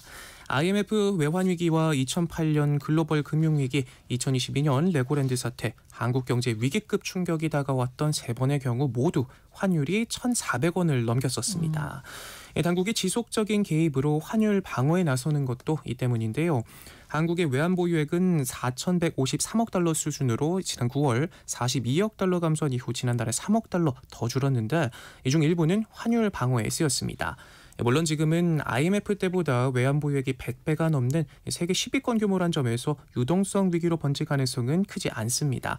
다만 추가로 더 환율이 오르면 외환보유고를 더 헐어야 해 여러모로 부정적 영향이 예상되고요. 다음 주 미국 연준의 금리 결정이 예고된 상황에서 환율 상승에 따른 물가 자극은 통화정책의 부담이 될 수 있어 그야말로 살얼음판을 걷고 있습니다. 네, 그리고 지난 월요일이었죠. 경주 앞바다에서 어선이 뒤집혀서 선원 7명이 숨졌습니다. 뒤집힌 어선이 해경의 예인 작업 도중 침몰해 원인 규명에도 사실 차질이 좀 불가피해졌어요. 네, 이 어설픈 예인 시도에 실종자 수색은 물론이고 말씀하신 것처럼 왜 사고가 일어났는지 원인을 찾는데도 빨간불이 켜졌습니다. 해경은 뒤집힌 어선을 항구로 끌어와 조사한 뒤 사고 경위를 규명할 계획이었는데요. 하지만 예인 도중 밧줄이 끊어지면서 어선은 바닷속으로 사라졌습니다. 수심은 1,000m에 달해 사실상 인양도 어려워졌고요. 배 안에 있을 것으로 추정됐던 실종 선원 1명에 대한 수색 작업도 물거품이 됐다고 하네요. 해경은 전문 업체와 논의에 적합한 장비를 썼지만 예인 도중 물이 들어찬 어선이 가라앉으면서 줄이 끊어졌다 해명했는데요. 다른 증거와 진술을 토대로 사건 수사를 이어갈 계획이지만 책임론에 대한 비판은 피하기 어려울 것으로 보입니다. 네, 마지막 뉴스 짧게 전해주시죠.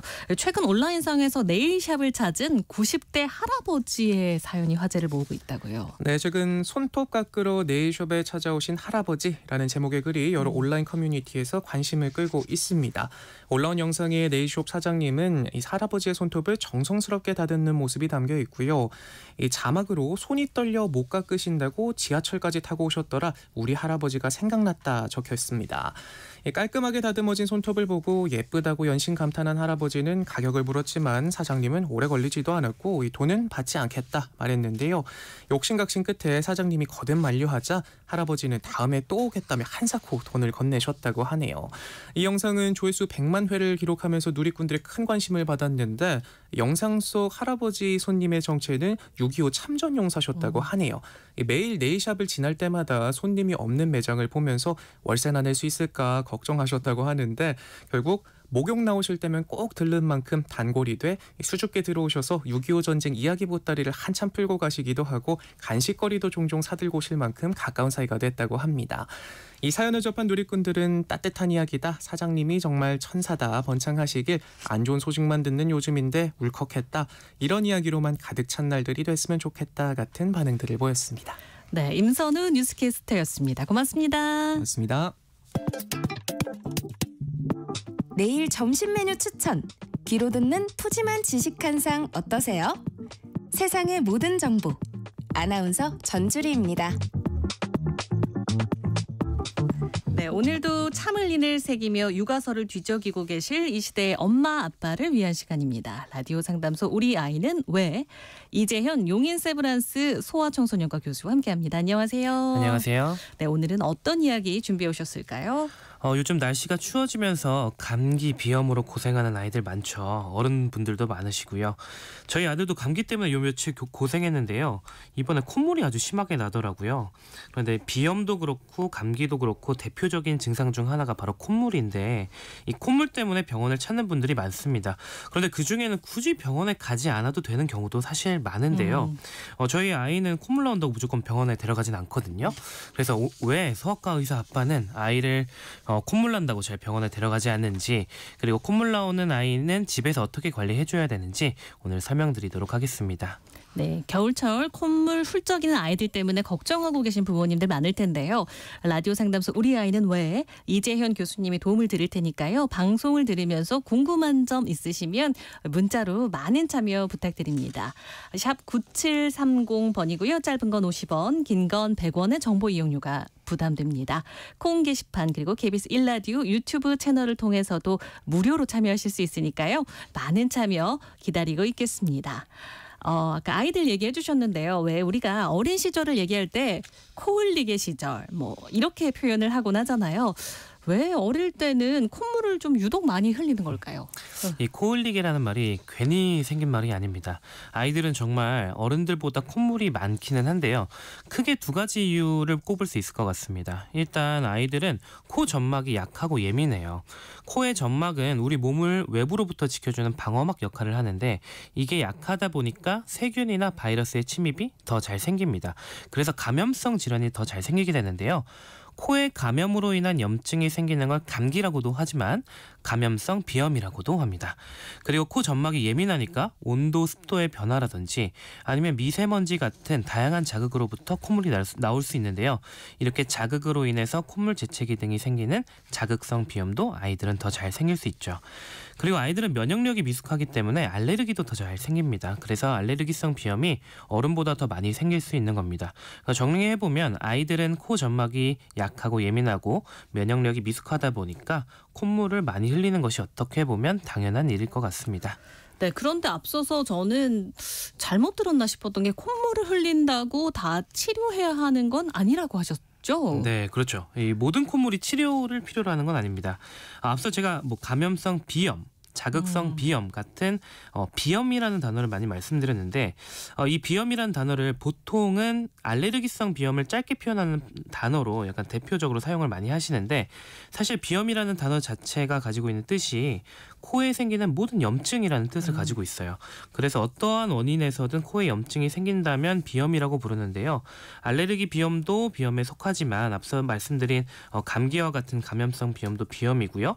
후추나 고추처럼 자극적인 물질이 코에 들어가거나 온도와 습도의 변화 때문에 생기는 자극 때문에 코에 염증이 생기는 것도 자극성 비염으로 비염 중에 하나입니다. 코에 어떤 원인이든 염증이 생기면 코가 붓고 콧물이 나오고요. 간지럽거나 아파서 재채기가 나오는 증상이 나타나는데요. 비염의 원인이 굉장히 다양한 반면에 나타나는 증상들이 모두 콧물, 코막힘, 재채기로 비슷하거든요. 그래서 비염이라고 하면 무조건 심각한 질환으로 오해를 받고 콧물, 코막힘, 재채기 증상이 나타나면 치료를 해야 된다고 오해하시는 경우가 많습니다. 이 비염에 대해서 말씀드리는 김에 신기한 비염을 몇 가지 소개시켜드리면요.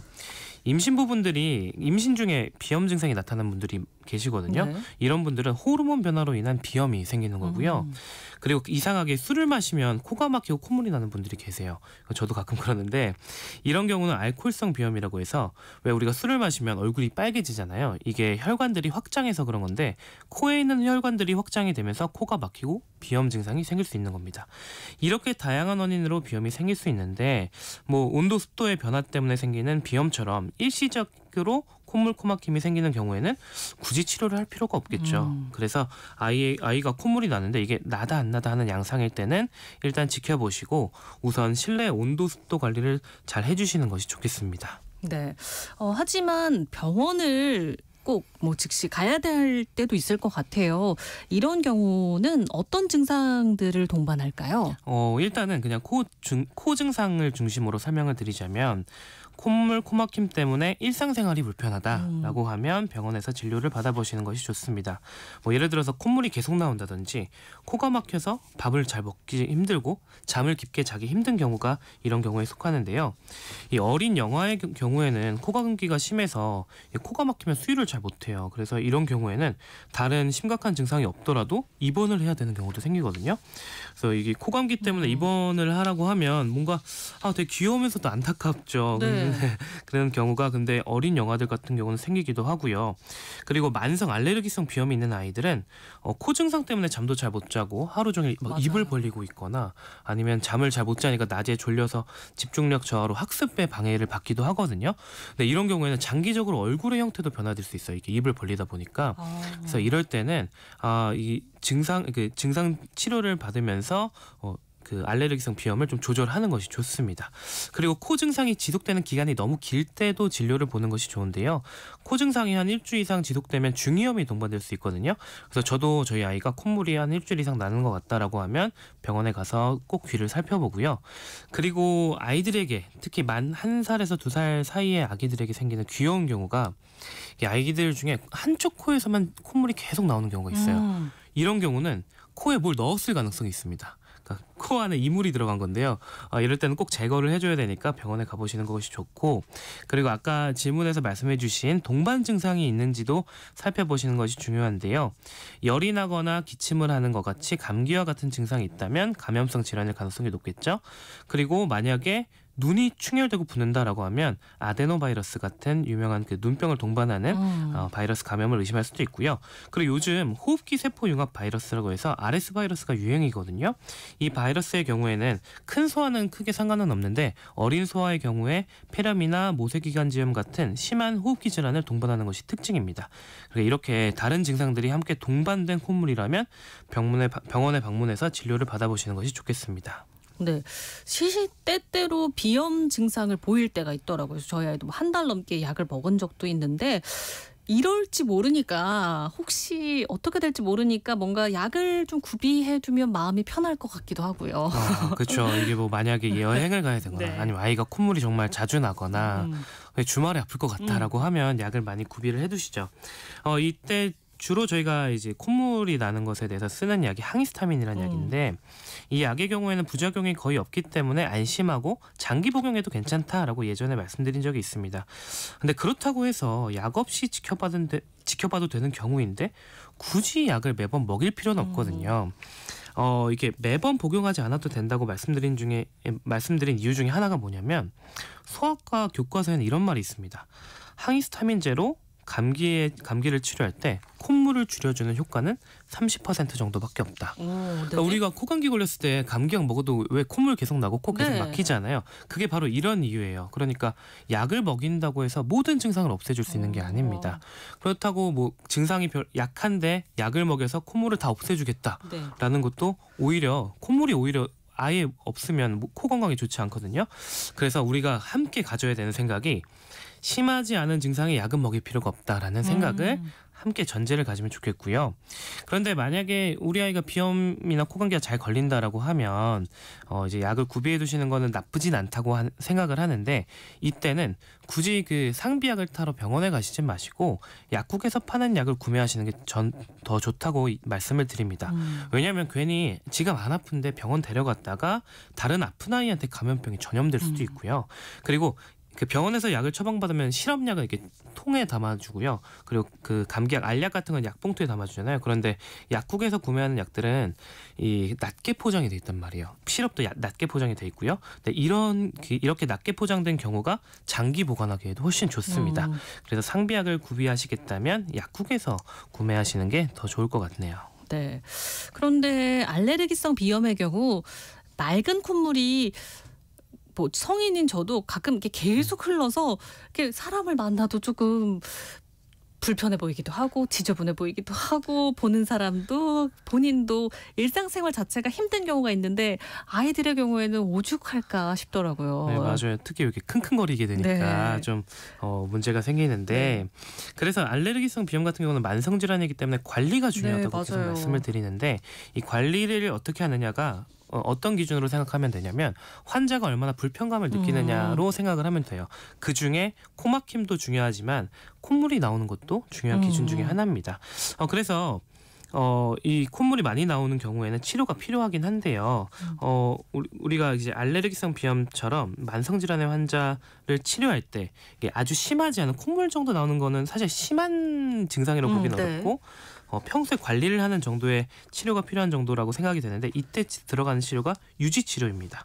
그래서 우리 평상시에 콧물이 별로 안 나게 치료하는 걸 이제 유지 치료를 한다고 말씀을 드리는데 이때 이제 유지 치료로 가장 많이 쓰는 약이 보통 졸음 증상이 없는 2세대 항히스타민이에요. 보통 C땡 이런 이름으로 불리는 약들이 있고 근데 그것보다 요즘 더 효과가 좋다고 알려진 게 스테로이드 스프레이입니다. 코에 뿌리는 스프레이예요.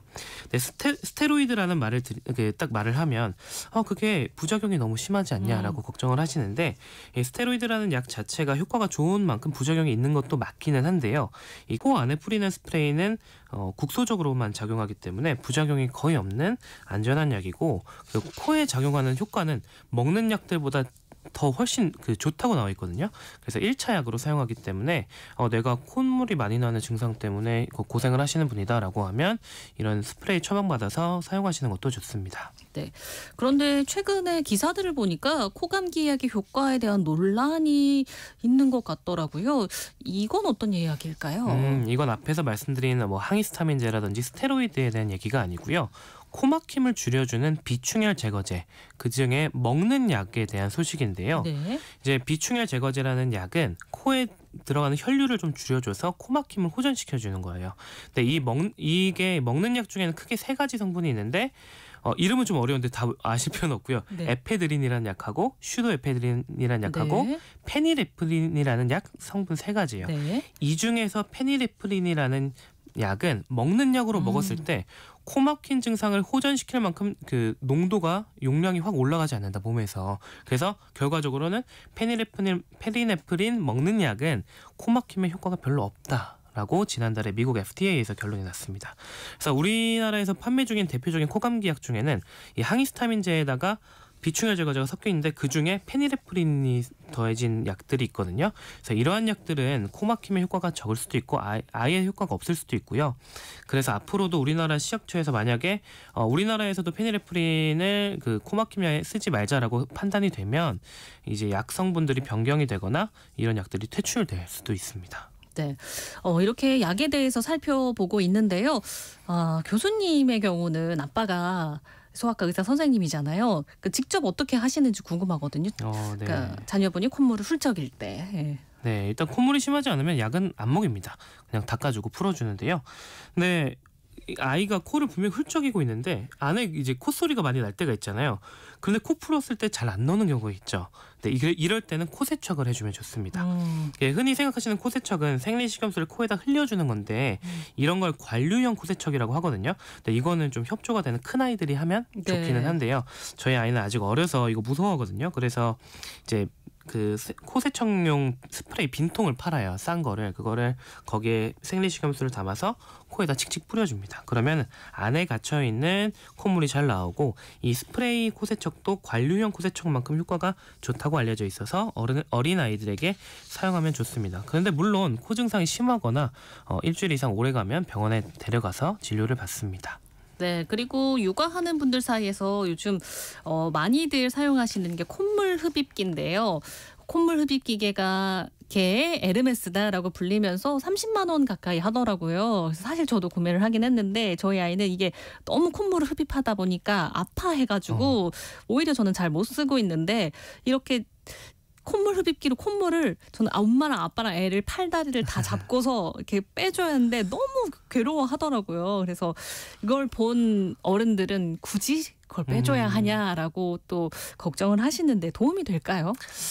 일단 이 콧물 흡입기라는 걸 모르시는 분들을 위해서 조금 설명을 드리면 콧물 흡입기라는 게 되게 여러 가지 버전이 있어요. 일단 벌브라고 해서 고무 이게 공처럼 생겨가지고 그 손으로 꾹 눌러줬다가 떼면서 그 압력으로 콧물을 뽑아주는 것도 있고 입으로 이렇게 압력을 가해서 빼주는 것도 있고요. 이 비싼 거는 이제 병원에서 쓰는 기계처럼 석션을 뽑아주는 그 기계까지 되게 다양한 기계들이 있습니다. 그런데 좋은 제품일수록 콧물을 뽑아주는 압력이 과도하게 높지 않다 이런 특징이 있는데 이 손으로 압력을 만드는 벌브 제품이나 입으로 빨아들이는 제품 같은 경우는 압력이 너무 강해서 그 아이들 코 점막에 오히려 자극이 될 수가 있어요. 그래서 그런 측면에서 비싼 기계식 석션 기계가 장점이 있긴 하지만 사실 저희 집에는 콧물 흡입기를 두고 있지는 않습니다. 필수템이 아니라는 건데 뭐 저처럼 이미 사서 쓰고 계신 분들은 어떻게 하면 좋을지 자주 사용하는 게 나쁘진 않을까요? 근데 어떤 형태의 콧물 흡입기든 압력을 가해서 뽑아주는 거잖아요. 근데 압력을 가하면 결국 코 점막이 아프다고 했잖아요. 네. 그 코 점막이 자극이 되거든요. 그럼 코 점막이 자극을 받으면 오히려 콧물이 더 나오기도 하고 코 점막이 부으면서 코가 오히려 막힐 수도 있어요. 그래서 콧물 흡입기를 이미 구매하신 분이라면 과도하게 많이 사용하지 않아야 된다라고 생각하셔야 되는데 이게 그럼 언제 써야 되냐? 아이의 코 막힘이 콧물 때문인지 아니면 코가 부었는지를 잘 판단하셔야 됩니다. 왜 우리도 감기 걸려서 코 막힐 때 코 풀어봐도 콧물이 안 나올 때가 있어요. 그거는 코 안쪽이 부어서 코가 막히는 거거든요. 근데 이렇게 콧물이 없고 코가 부을 때 코 석션기를 쓰면 이게 잘 들어가지도 않고 석션을 했을 때 오히려 코 점막이 부으면서 코 막힘이 더 악화되기만 합니다. 그래서 콧물이 많이 보일 때만 뽑아주면 좋다라고 생각하시면 좋고 그리고 사용하실 때는 하루에 3번 정도만 사용하시는 것이 좋습니다.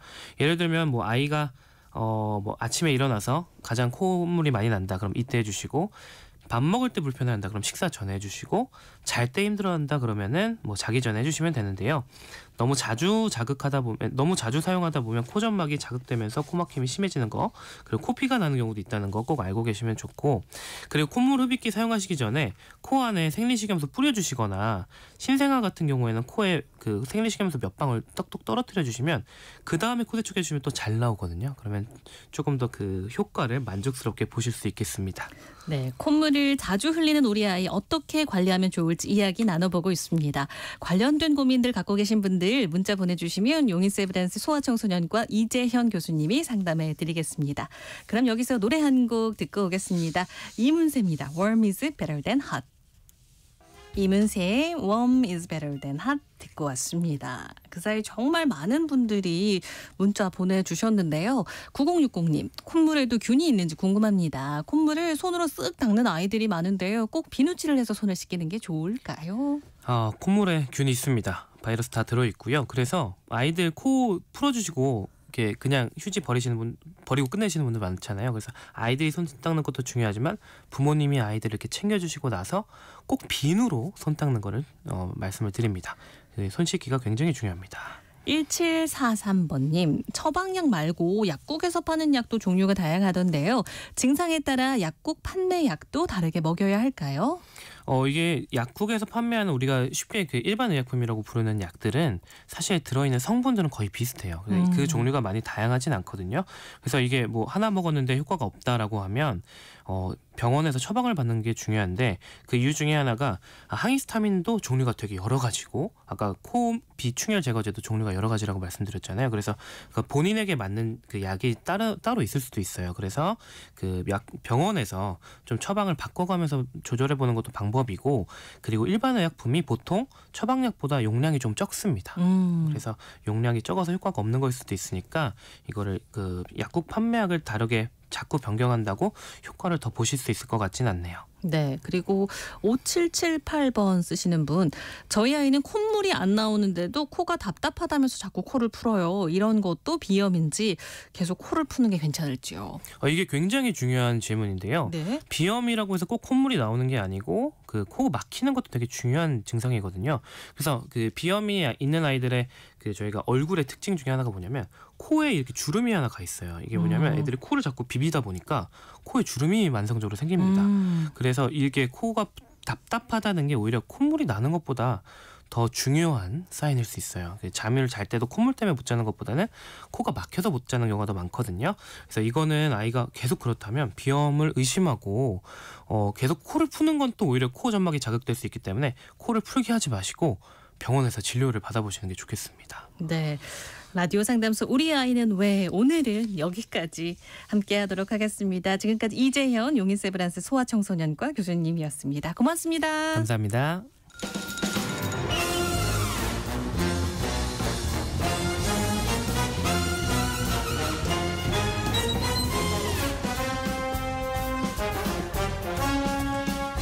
목요일은 공연을 소개하는 시간입니다. 라디오 객석 1열 목공소 공연 제작사랑 안영수 대표와 함께합니다. 안녕하세요. 예, 안녕하십니까. 목공소 사장 안영수 인사드리겠습니다. 네, 오늘은 어떤 공연을 소개해 주실 건가요? 네, 오늘 연극 2편 갖고 왔는데요. 두 공연 모두 그 몇 번의 지난 시즌 때 흥행성, 작품성 모두 다 인정받은 작품이고 두 작품 모두 다 지독한 상황극이라고 말씀드릴 수 있을 것 같아요. 요즘에 이제 웃을 일도 별로 없으니까 잠시라도 좀 웃을 수 있는 공연 갖고 왔습니다. 네. 정말 웃을 일이 없죠. 그런데 웃을 수 있는 공연이라니까 많은 분들 번뜩이실 것 같아요. 하지만요, 이해가 조금 안 되는 게 지독한 상황극이다. 네. 그러니까 어떻게 보면 좀 억지로 웃기려고 하는 게 아닐까 싶은데 그런 작품은 아니겠죠? 우리? 네. 그런 작품 억지로 웃기려는 작품 아니고요. 공연 설명 들으시면서 아마 들으시면 왜 지독한 상황극이라고 제가 말씀드렸는지 이해하실 수 있을 것 같고 일단 작품 소개해드릴게요. 첫 번째 작품은 연극 대학살의 신이라는 작품입니다. 네. 네, 대학살의 신. 네. 제목만 들으면요 뭔가 좀 거창할 것 같고 뭔가 웃음이랑은 거리가 멀어 보이는데요. 네. 저는 이제 작품 아니까 대학살의 신이 얼마나 위트 있는 제목인지는 아는데 딱 제목만 모르시는 상태에서 들으시면 너무 무섭죠. 네, 이런 느낌인데 이 제목에 대해서 제작사도 사실 엄청 고민을 많이 했었다고 하더라고요. 네. 그리고 이제 이 고민이 이번 시즌에 고민한 게 아니라 초연할 때부터 고민을 좀 했었는데 지금까지도 그 고민이 꽤 이어져 왔었는데 잠깐 말씀드리면 이 작품이 우리나라에서 초연됐던 게 2010년이에요. 그때 이제 작품 올리고 굉장히 좋은 평가를 받았었는데 당시에 대한민국 연극대상에서 여우주연상, 대상, 연출상 이렇게 받고 동아연극상에서도 여우주연상 받고 그리고 2011년에 예술의 전당으로 이제 옮겨서 두 번째 공연을 했고 그때도 역시 좋은 평가를 받았던 작품인데 근데 여기서 좀 아쉬웠던 부분이 뭐였냐면 흥행적으로 좀 아쉬웠다고 하더라고요. 어떤 조금 생각보다는 사랑을 덜 받았었던 거죠? 사랑이란 표현 좋네요. 매출이 안 났죠. 그래서 근데 너무 이해가 갑니다. 제목이 대학살의 신이니까 일반 사람들이 보기에는 이제 제목만 보기에는 너무 무거운 작품이라고 생각을 하시는 건 아니었나 이런 고민을 하게 된 겁니다. 그래서 그 아주 불편한 이야기가 나올 것 같은데 사실은 이제 작품은 그런 내용이 아니거든요. 여하튼간에 그렇게 2011년에 공연이 끝나고 그래서 한동안 공연을 못 하고 있다가 2017년 아주 오랜만에 6년 만에 공연을 올리게 됐는데 이때 이제 마케팅팀 뭐 제작팀 다 모여서 이제 회의를 한 거죠. 제목을 바꿔야 되냐 말아야 되냐. 근데 이 작품 내용을 이미 알고 있는 상태의 사람들 아이디어로는 이 대학살의 신이라는 제목처럼 딱 맞아떨어지는 제목을 아이디어를 이제 찾지 못해 갖고 결국 이제 그대로 공연을 했거든요. 그런데 이때 대박이 나는 거예요. 이때 이제 당시에 남경주, 최정원, 송일국, 이지하 이렇게 네 분의 배우들이 참여하셨는데 객석 점유율이 96%를 기록하면서 초대박을 칩니다. 그러면서 제목에 대한 걱정은 기우였다. 역시 끝까지 굳건한 마음으로 밀어붙이면 된다. 이렇게 생각해서 공연이 진행이 된 거죠. 그리고 나서 2019년에 또 역시 이 배우분들로 공연을 했는데 그때도 역시 96% 정도의 객석 점유율을 기록하면서 성공적으로 공연을 했었던 이런 작품입니다. 예. 그리고 2019년에 다시 공연을 했다고 하면 사실 굉장히 오랜만에 공연을 올린 거잖아요. 네. 하지만 저는 아직 작품을 몰라서요. 네. 어떤 내용이길래 대학살의 신이 제목이 좀 찰떡인 건지 내용과 이제 좀 설명을 해주시면 좋을 것 같아요. 네, 공연 내용 좀 설명해 드리겠습니다. 2019년 이후에 공연 아마 또 할 생각이 있었을 텐데 코로나 뭐 이런 것들도 있어갖고 아마 여러 가지 이유가 있었을 겁니다. 자, 근데 공연 내용을 말씀드릴 텐데 조금 문제가 있는 게 시놉시스라고 할 만큼 길지가 않아요. 너무 짧아요. 그러니까 상황만 말씀드리면 되거든요. 보통 이제 줄거리 말씀드릴 때 좀 집중해서 들어달라고 말씀드리고 제가 줄거리 말씀드리는데 이 작품은 집중이 아니라 제가 말씀드리는 캐릭터들의 감정을 좀 이입해서 들어보시면 상황을 좀 이해하시는 데 도움이 될 것 같습니다. 좀 짧으니까 감정 이입할 준비하시고 들어봐 주셨으면 좋겠습니다. 자, 진행자님도 잘 좀 감정을. 네. 자, 일단 4명의 등장인물이 있습니다. 4명인데 이제 두 부부거든요. 일단 한쪽 부부 소개해 드릴게요. 한쪽 부부는 남편인데 그 알랭이라는 남편이에요. 알랭. 이름이 알랭이고 변호사입니다. 근데 이제 어떤 변호사냐면 그 어떤 이익을 위해서라면은 부도덕한 제약회사의 편도 기꺼이 변호를 하게 되는 그런 이제 그 자본주의에 입각한 이런 변호사라고 생각하시면 됩니다. 그리고 이 알랭의 부인은 아네트라는 사람인데 요 사람은 평소에 아주 고상한 느낌의 말투를 구사하는 그런 사람입니다. 그런데 이 아네트라는 사람은 이제 중압감을 느끼기 시작하면은 자기가 이제 못 이겨서 막 구토를 하기도 하고 이런 좀 나약해 보이는 면이 있는 사람이기도 하거든요. 네. 자, 요런 부부가 하나 있고요. 또 다른 편의 부부는 다른 편의 부부 중에 이제 남편 이름이 미셸인데 여자 이름 같은데 여튼 미셸입니다. 남편 미셸은 평화주의자처럼 보여요. 굉장히 그 좋은 게 좋은 거지 이런 느낌의 사람인데 알고 보면은 본인이 좀 불편하다는 이유로 자기 이익을 위해서 뭐든 할 만한 사람이거든요. 어떤 예가 있냐면 자기 딸이 키우는 햄스터가 있는데 이 햄스터가 싫은 거예요. 그러니까 딸 몰래 밖에다가 내다 버리는 이런 류의 사람이에요. 그리고 마마보이기도 하고요. 그리고 이제 이 남편 미셸의 부인인 베로니크라는 여자가 있는데 이 아내는 굉장히 똑부러지는 성격의 사람인데 세계의 평화와 안녕을 꿈꾸는 그런 사람이에요. 그런 거에 어떤 그 가치를 두고 있는 사람인데 사실은 어떤 상황에서 자신이 옳다고 생각하면은 그 주장을 막 내세우기 위해서 타인을 억누르고 조율하려고 하면서 오히려 평화를 해치는 융통성이 전혀 없는 그런 욱하는 성질의 그런 사람인 거죠. 이런 두 부부가 있습니다. 자, 이제 이렇게 두 부부가 모여서 있는 상황에서 공연이 이제 시작이 돼요. 이 부부가 왜 모여 있냐면 바로 변호사 부부, 그 변호사 부부의 아이가 그 평화주의를 주장하는 부부의 아이랑 싸워서 이 치아 2개를 부러뜨리는 아이들끼리의 싸움이 있었던 거예요. 네. 그래서 이 상황을 어떻게 처리하면 좋을지 이 두 부부가 상의하기 위해서 모여 있는 상황입니다. 네. 그러면서 이제 처음엔 아주 교양 있게 서로의 아이의 지금 상태는 어떤지 이런 걸 막 물어가면서 격식과 예의를 차리면서 굉장히 고상한 대화를 이어나가요. 그런데 얘기를 하면 할수록 아주 조금씩 서로의 입장에 이제 차이가 있는 걸 느끼게 되는 거죠. 그러면서 이제 결국 감정이 막 격해지면서 여러 가지 상황이 생기게 되는 요런 공연이라고 생각하시면 됩니다. 네. 네, 그러니까 아이들 싸움이 어른들 싸움이 되는 상황인 거잖아요. 네, 맞습니다. 네. 그래서 이제 제가 이제 이런 그 지독한 상황극이라는 표현을 쓴 거죠. 네. 네. 어른들 싸움이 사실 이가 부러진 거는 뭐 쉽게 넘어갈 수 있는 상황은 아니잖아요. 네, 그렇죠. 어떻게 전개가 될지 궁금한데요. 네. 공연 시간 내내 아주 조금씩 아까 제가 말씀드렸던 것처럼 두 부부가 소위 열이 받아가는 열 받아가는 모습을 이제 볼 수 있는데 예를 들면 이제 무슨 이야기를 하려고 하면은 그 아까 말씀드렸던 변호사 남편 그 남편이 자꾸 그 전화를 중요한 전화라고 하면서 전화를 받아야 한다고 하면서 바쁜 척을 하고 이제 때린 아이의 부모는 그 싸운 이유에 대해서는 그 맞은 아이의 부모한테 들었냐고 물어보면서 오히려 지금의 상황은 이제 약간 어쩔 수 없다는 식의 이야기를 하기도 하고 그러면서 이제 속을 슬슬 긁는 거죠.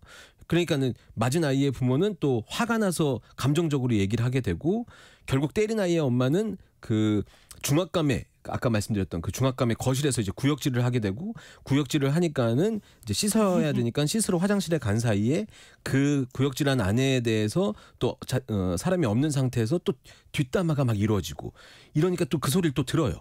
듣게 되니까 또 화가 나고 감정이 격해지고 이 얘기 더 이상 안 되겠다 싶으니까는 이제 헤어지자라고 하다가 이대로 헤어지면 또 안 될 것 같으니까 평화주의자 그 남편이 술 한잔 하면서 좀 풀고 갑시다. 술을 먹게 되는데 술을 먹으니까 또 감정이 다시 올라오고 감정이 격해지니까 막 이제 그 온갖 속에 있었던 얘기를 막 퍼부으면서 정말 난장판이 돼버리는 그런 상황을 아주 지독하게 아주 세밀하게 아주 치사면까지 다 드러나게 그렇게 보여주는 그런 작품이라고 말씀드릴 수 있을 것 같습니다. 그러니까 설명을 들으니까 일단은 인간의 뭐 교양이라는 뭐 네. 가면 속에 가려져 있던 그 본 모습이 드러나지 않을까. 그래서 뭔가 통쾌하면서도 재밌고 뭔가 그렇지 않을까 상상이 되는데요. 네. 제가 이제 이 작품 그 연습실에 가서 연습을 공연 처음부터 끝까지 쭉 하는 걸 한번 봤었거든요. 근데 이렇게 아주 치밀하게 만들어진 대본 때문에 굉장히 상황이 재밌어져요. 근데 이제 제일 결정적이라고 제가 생각했던 모습은 아까 고상하다고 말씀드렸던 그 아네트라는 부인. 이 부인이 그 구토도 했고 갔다 와서 화가 나서 술을 먹은 다음에 막 폭발하거든요. 근데 이제 그 캐릭터를 맡은 배우가 결국에는 이제 종국에는 모든 걸 스스로를 다 놔버리고 정말 난리를 부립니다. 근데 이제 요 상황을 막 지켜보는 이 4명 모두가 약간 이제 그 상황에서 대학살의 신처럼 보이게 되는데 요 그 캐릭터들이 갖고 있는 감정을 공연을 보고 있는 관객들이 전혀 모르는 감정이 아니에요. 우리도 마음속에 뭔가 있는 그런 감정들이거든요. 이제 이런 게 이제 공감이 되면서 재미있게 볼 수 있고 웃으면서 볼 수 있고 또 보다 보면 어떤 순간은 약간 거울 치료가 되기도 하고 이런 공연이라고 말씀드릴 수 있을 것 같아요. 네. 그래서 제목이 대학살의 신인 것 같은데요. 네. 이번에는 어떤 배우들이 대학살의 신으로 변할까요? 네, 이번 시즌에는 아주 오랜만에 무대로 돌아오신 김상경 배우님, 그 살인의 추억 나오셨던 화려한 휴가 나오셨던 김상경 배우님을 비롯해서 요즘 무대 활동을 이제 꾸준하게 그 연극 무대를 계속하고 계시더라고요. 이희준 배우. 이희준 배우는 원래 이 내용을 너무 좋아했대요. 그래서 뭐 여러 가지로 이 공연에 대해서 굉장히 관심이 있다는 얘기를 해서 제작사에서 연락을 받고 출연이 결정됐다고 하더라고요. 그리고 이제 신동미, 정연, 민영기, 조영규, 임강희 이런 배우분들이 매회차 지금 예술의 전당 자유극장에서 감정을 터뜨리고 계시는 중입니다. 네, 정말 인간이라면 누구나 갖고 있을 수 있는 뭐 어떤 뭐 유치함이라고 할까, 위선이라고 할까 그런 감정들을 저도 사실 보면서 좀 뭔가 느낄 수 있지 않을까 싶은 기대감이 느껴지는 작품이었고요. 두 번째로 함께할 지독한 상황극은 어떤 작품일까요? 제가 첫 번째 소개해드린 작품이 요약하자면 아이들 때문에 모인 어른들의 이야기니까 약간 있을 법한 이야기라고 저는 생각하거든요. 특히 이제 아이 육아하시는 분들은 다 충분히 이해하실 거라고 생각하는데 이제 그런 상황을 굉장히 극대화시켜서 아주 재미있는 희곡을 만든 작품이 첫 번째 소개해드렸던 작품인데 두 번째 소개해드리는 작품은 상황 자체를 기발하게 만들어놨어요. 그러니까 기발한 상황을 통해서 관객분들한테 따뜻한 희망도 주고 웃음도 주는 그런 작품이거든요. 그러니까 다시 정리하자면 있을 법한 상황을 지독하게 파고든 작품이 아까 먼저 말씀드렸던 대학살의 신이라고 하면은 이번 작품은 지독한 상황 자체를 만들어서 아예 생각지도 못했던 뜻밖의 웃음과 희망을 주는 작품. 요런 작품인데 작품 제목은 연극 톡톡이라는 작품입니다. 톡톡. 네. 틱톡도 아니고 작품 제목도 독특한데요. 뭔가 아이디어 자체가 톡톡 튀지 않을까. 이야기가 계속 이어지지 않을까 싶은데 맞을까요? 맞습니다.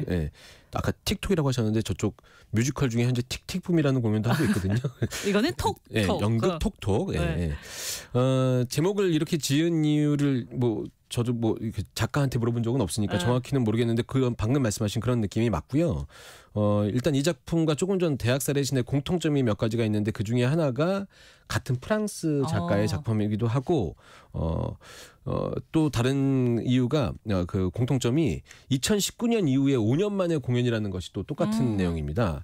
이 작품이 이제 그 톡톡이라는 작품이 2016년에 우리나라에서 초연이 됐거든요. 근데 그때 너무 재밌다는 평가를 많이 받은 거예요. 그래서 2017년, 18년, 19년 연속 공연이 됐었어요. 특히 이제 이 연말 시즌에 공연이 됐었는데 그때 문화회식이나 동창회 뭐 이렇게 해서 연말에 재미있게 유쾌하게 보내고 싶으신 분들한테 선택을 많이 받았던 공연인데 코로나 등의 이유로 이제 공연이 안 되다가 이 제작사 연극열전이라는 제작사인데 여기 20주년을 맞이해서 다시 보고 싶은 연극으로 선정이 돼서 올해 연말에 오랜만에 올라온 작품입니다. 네, 연극열전은 좋은 작품을 많이 올리는 곳이라고 이야기해 주셨던 기억이 나는데요. 어떤 지독한 상황에서 펼쳐지는 건지 톡톡 좀 설명을 좀 해주시죠. 네, 이 작품 설정이 흥미롭습니다. 이제 이 작품도 역시 뭐 시놉시스보다는 설정을 말씀드리면 될 것 같은데 자 일단 강박증에 관련된 치료의 그 최고 권위자 스탠 박사라는 사람이 있어요. 예. 이 박사한테 진료를 받기 위해서 6명의 그 강박 증세가 있는 환자들이 차례로 병원을 찾아오게 돼요. 그런데 이 병원에 아직 스탠 박사가 도착을 못했어요. 이유는 다른 곳에 있는데 비행기 문제 때문에 공항에서 발이 묶인 상태라고 얘기를 들었어요. 그래서 어쩔 수 없이 이 6명의 환자들이 대기 공간에 이 스탠 박사 없이 모여 있게 되는 상황이거든요. 이제 그러면서 이 6명의 환자들이 서로를 알아가게 되고 결국 스탠 박사를 대신해서 자신들을 치료하기 위한 이제 그룹 치료를 시작하게 됩니다. 이 상황은 이해되셨죠? 네. 근데 문제는 여기에 모인 사람들의 특징이 굉장히 흥미롭고 이 부분이 제가 이제 생각하는 그 지독한 상황 설정이라고 생각이 드는데 일단 한 명 한 명 소개를 빨리 해드릴게요. 일단 프레드라는 사람은 뚜렛 증후군을 갖고 있는데 들어보셨겠지만 뚜렛 증후군 갑작스럽게 욕설을 하는 증상이 있는 사람이에요. 이제 얘기하다가 자기도 어쩔 수 없이 이제 그 욕설이 나오는 그런 증상이 있는 사람이고 뱅상이라는 사람은 눈을 떠서 잠들 때까지 뭐든지 계산을 하는 계산을 쉬지 않고 하는 사람. 예를 들면 제가 이제 목공소를 매주 목요일마다 진행하는데 방송 끝나고 나서 일주일 뒤에 뵙겠습니다라고 하면 이 뱅상이라는 사람은 아니죠. 정확히는 방송이 끝나는 시간은 약 1시 57분이고 다음 주 방송 시장은 1시 37분이니까 정확히는 6일 23시간 40분 정도를 기다린 거죠. 뭐 이런 식으로 말하는 사람. 벌써 너무 피곤한데요. 예. 자, 이런 사람들이 있고 또 블랑슈라는 인물은 질병 공포증 증후군을 갖고 있는 사람인데 예를 들면은 뭐만 하면 손 씻는 사람 있잖아요. 이것도 그 예를 들어 설명하면 이제 여기 테이블도 누군가 앞에 섰으니까는 물티슈를 항상 닦고 손 안 대게 노력하고 마이크에도 천 씌워야 될 것 같고 이런 걸 계속 지적하는 사람. 세균이 많다면서 안절부절 못한 사람. 이런 사람이고요. 또 다른 사람은 마리라는 인물인데 마리는 계속 확인해야 되는 사람. 이 사람은 아마 공감 많이 하실 것 같은데 아 맞다. 가스 잠그고 나왔나? 아 맞다 전기는 끄고 나왔나 뭐 이런 거 있잖아요. 주차장에 차 잠그고 나왔나 계속 이걸 확인해야 되는 사람. 이런 사람 느낌인 거죠. 근데 캐릭터들을 들으니까 재밌긴 한데 공연이 어떻게 진행될지 좀 걱정스럽긴 하거든요. 네, 근데 이제 이런 캐릭터들이 다 모여서 진행이 된다고 하면 아마 방송 쪽에서 일하시는 분들이 이런 상황 자체가 무섭잖아요. 방송 사고 나면 안 되니까. 근데 이제 이런 부분을 말씀하시니까 이런 속성, 그러니까 예상할 수 없는 상황의 긴장감을 재미나 매력으로 삼을 수 있는 공간이 무대라는 공간이 적합하지 않을까라는 생각이 들더라고요. 물론 정해진 대본대로 공연은 하지만 매회 늘 똑같은 감정으로 똑같은 대사를 하는 건 아니니까 이 연극 톡톡의 설정 자체가 무대의 매력 자체라고 말씀드릴 수 있을 것 같습니다. 그래서 이 상황을 이 설정 이런 캐릭터들을 보시면 공연장에 오신 분들이 다음 씬이 어떻게 진행될지 긴장하면서 예상치 못한 것들이 막 발생하니까 웃음이 나고 이렇게 자연스럽게 볼 수 있는 그런 공연입니다. 네, 그런데 이 작품이 단순히 웃음으로 끝나는 게 아니라고요. 그렇죠. 이제 이 강박증이라는 게 사실 다소 예민한 소재이긴 하잖아요. 근데 이 작품에서 강박증을 뭐 웃음 코드로만 사용하면은 좋은 공연이라고 말씀드리기 힘든데 등장인물들의 강박증을 갖게 된 이유를 이제 공연을 보면서 따라가다 보면 결국 우리 모두가 조금씩 갖고 있는 어떤 불안이나 외로움 이런 것들에서 비롯된다는 그런 것들이 비롯된다는 사실을 느끼게 되면서 공연을 보시는 분들이 여러 가지 좀 따뜻한 마음까지 느낄 수 있는 그래서 연말에 보시면 훨씬 좀 서로를 이해할 수 있고 그래서 단체 관람이 많은 것 같습니다. 네. 네. 그런 따뜻하고 힐링이 되는 그런 작품이라고 말씀드릴 수 있을 것 같습니다. 네. 네. 우리 박미영 씨가 재미있을 것 같아요라고 문자 보내주셨습니다. 같아요 정도가 아니라 재밌어요. 네. 그러니까 정말 흥행도 많이 됐던 그런 작품입니다. 네. 네, 오늘 여기까지 함께하겠습니다. 랑 안영수 대표였습니다. 고맙습니다. 감사합니다. 네, 목공소 다음 주에도 잘 운영해 주시기를 부탁드리겠습니다. 세상의 모든 정보 여기서 마무리하겠고요. 모바일 쿠폰 당첨자는 홈페이지 공지사항에서 확인하실 수 있습니다. 끝으로 찰리 XCX의 톡톡 함께 들으시고요. 행복한 오후 보내시길 바랍니다. 지금까지 아나운서 정지원이었습니다. 고맙습니다.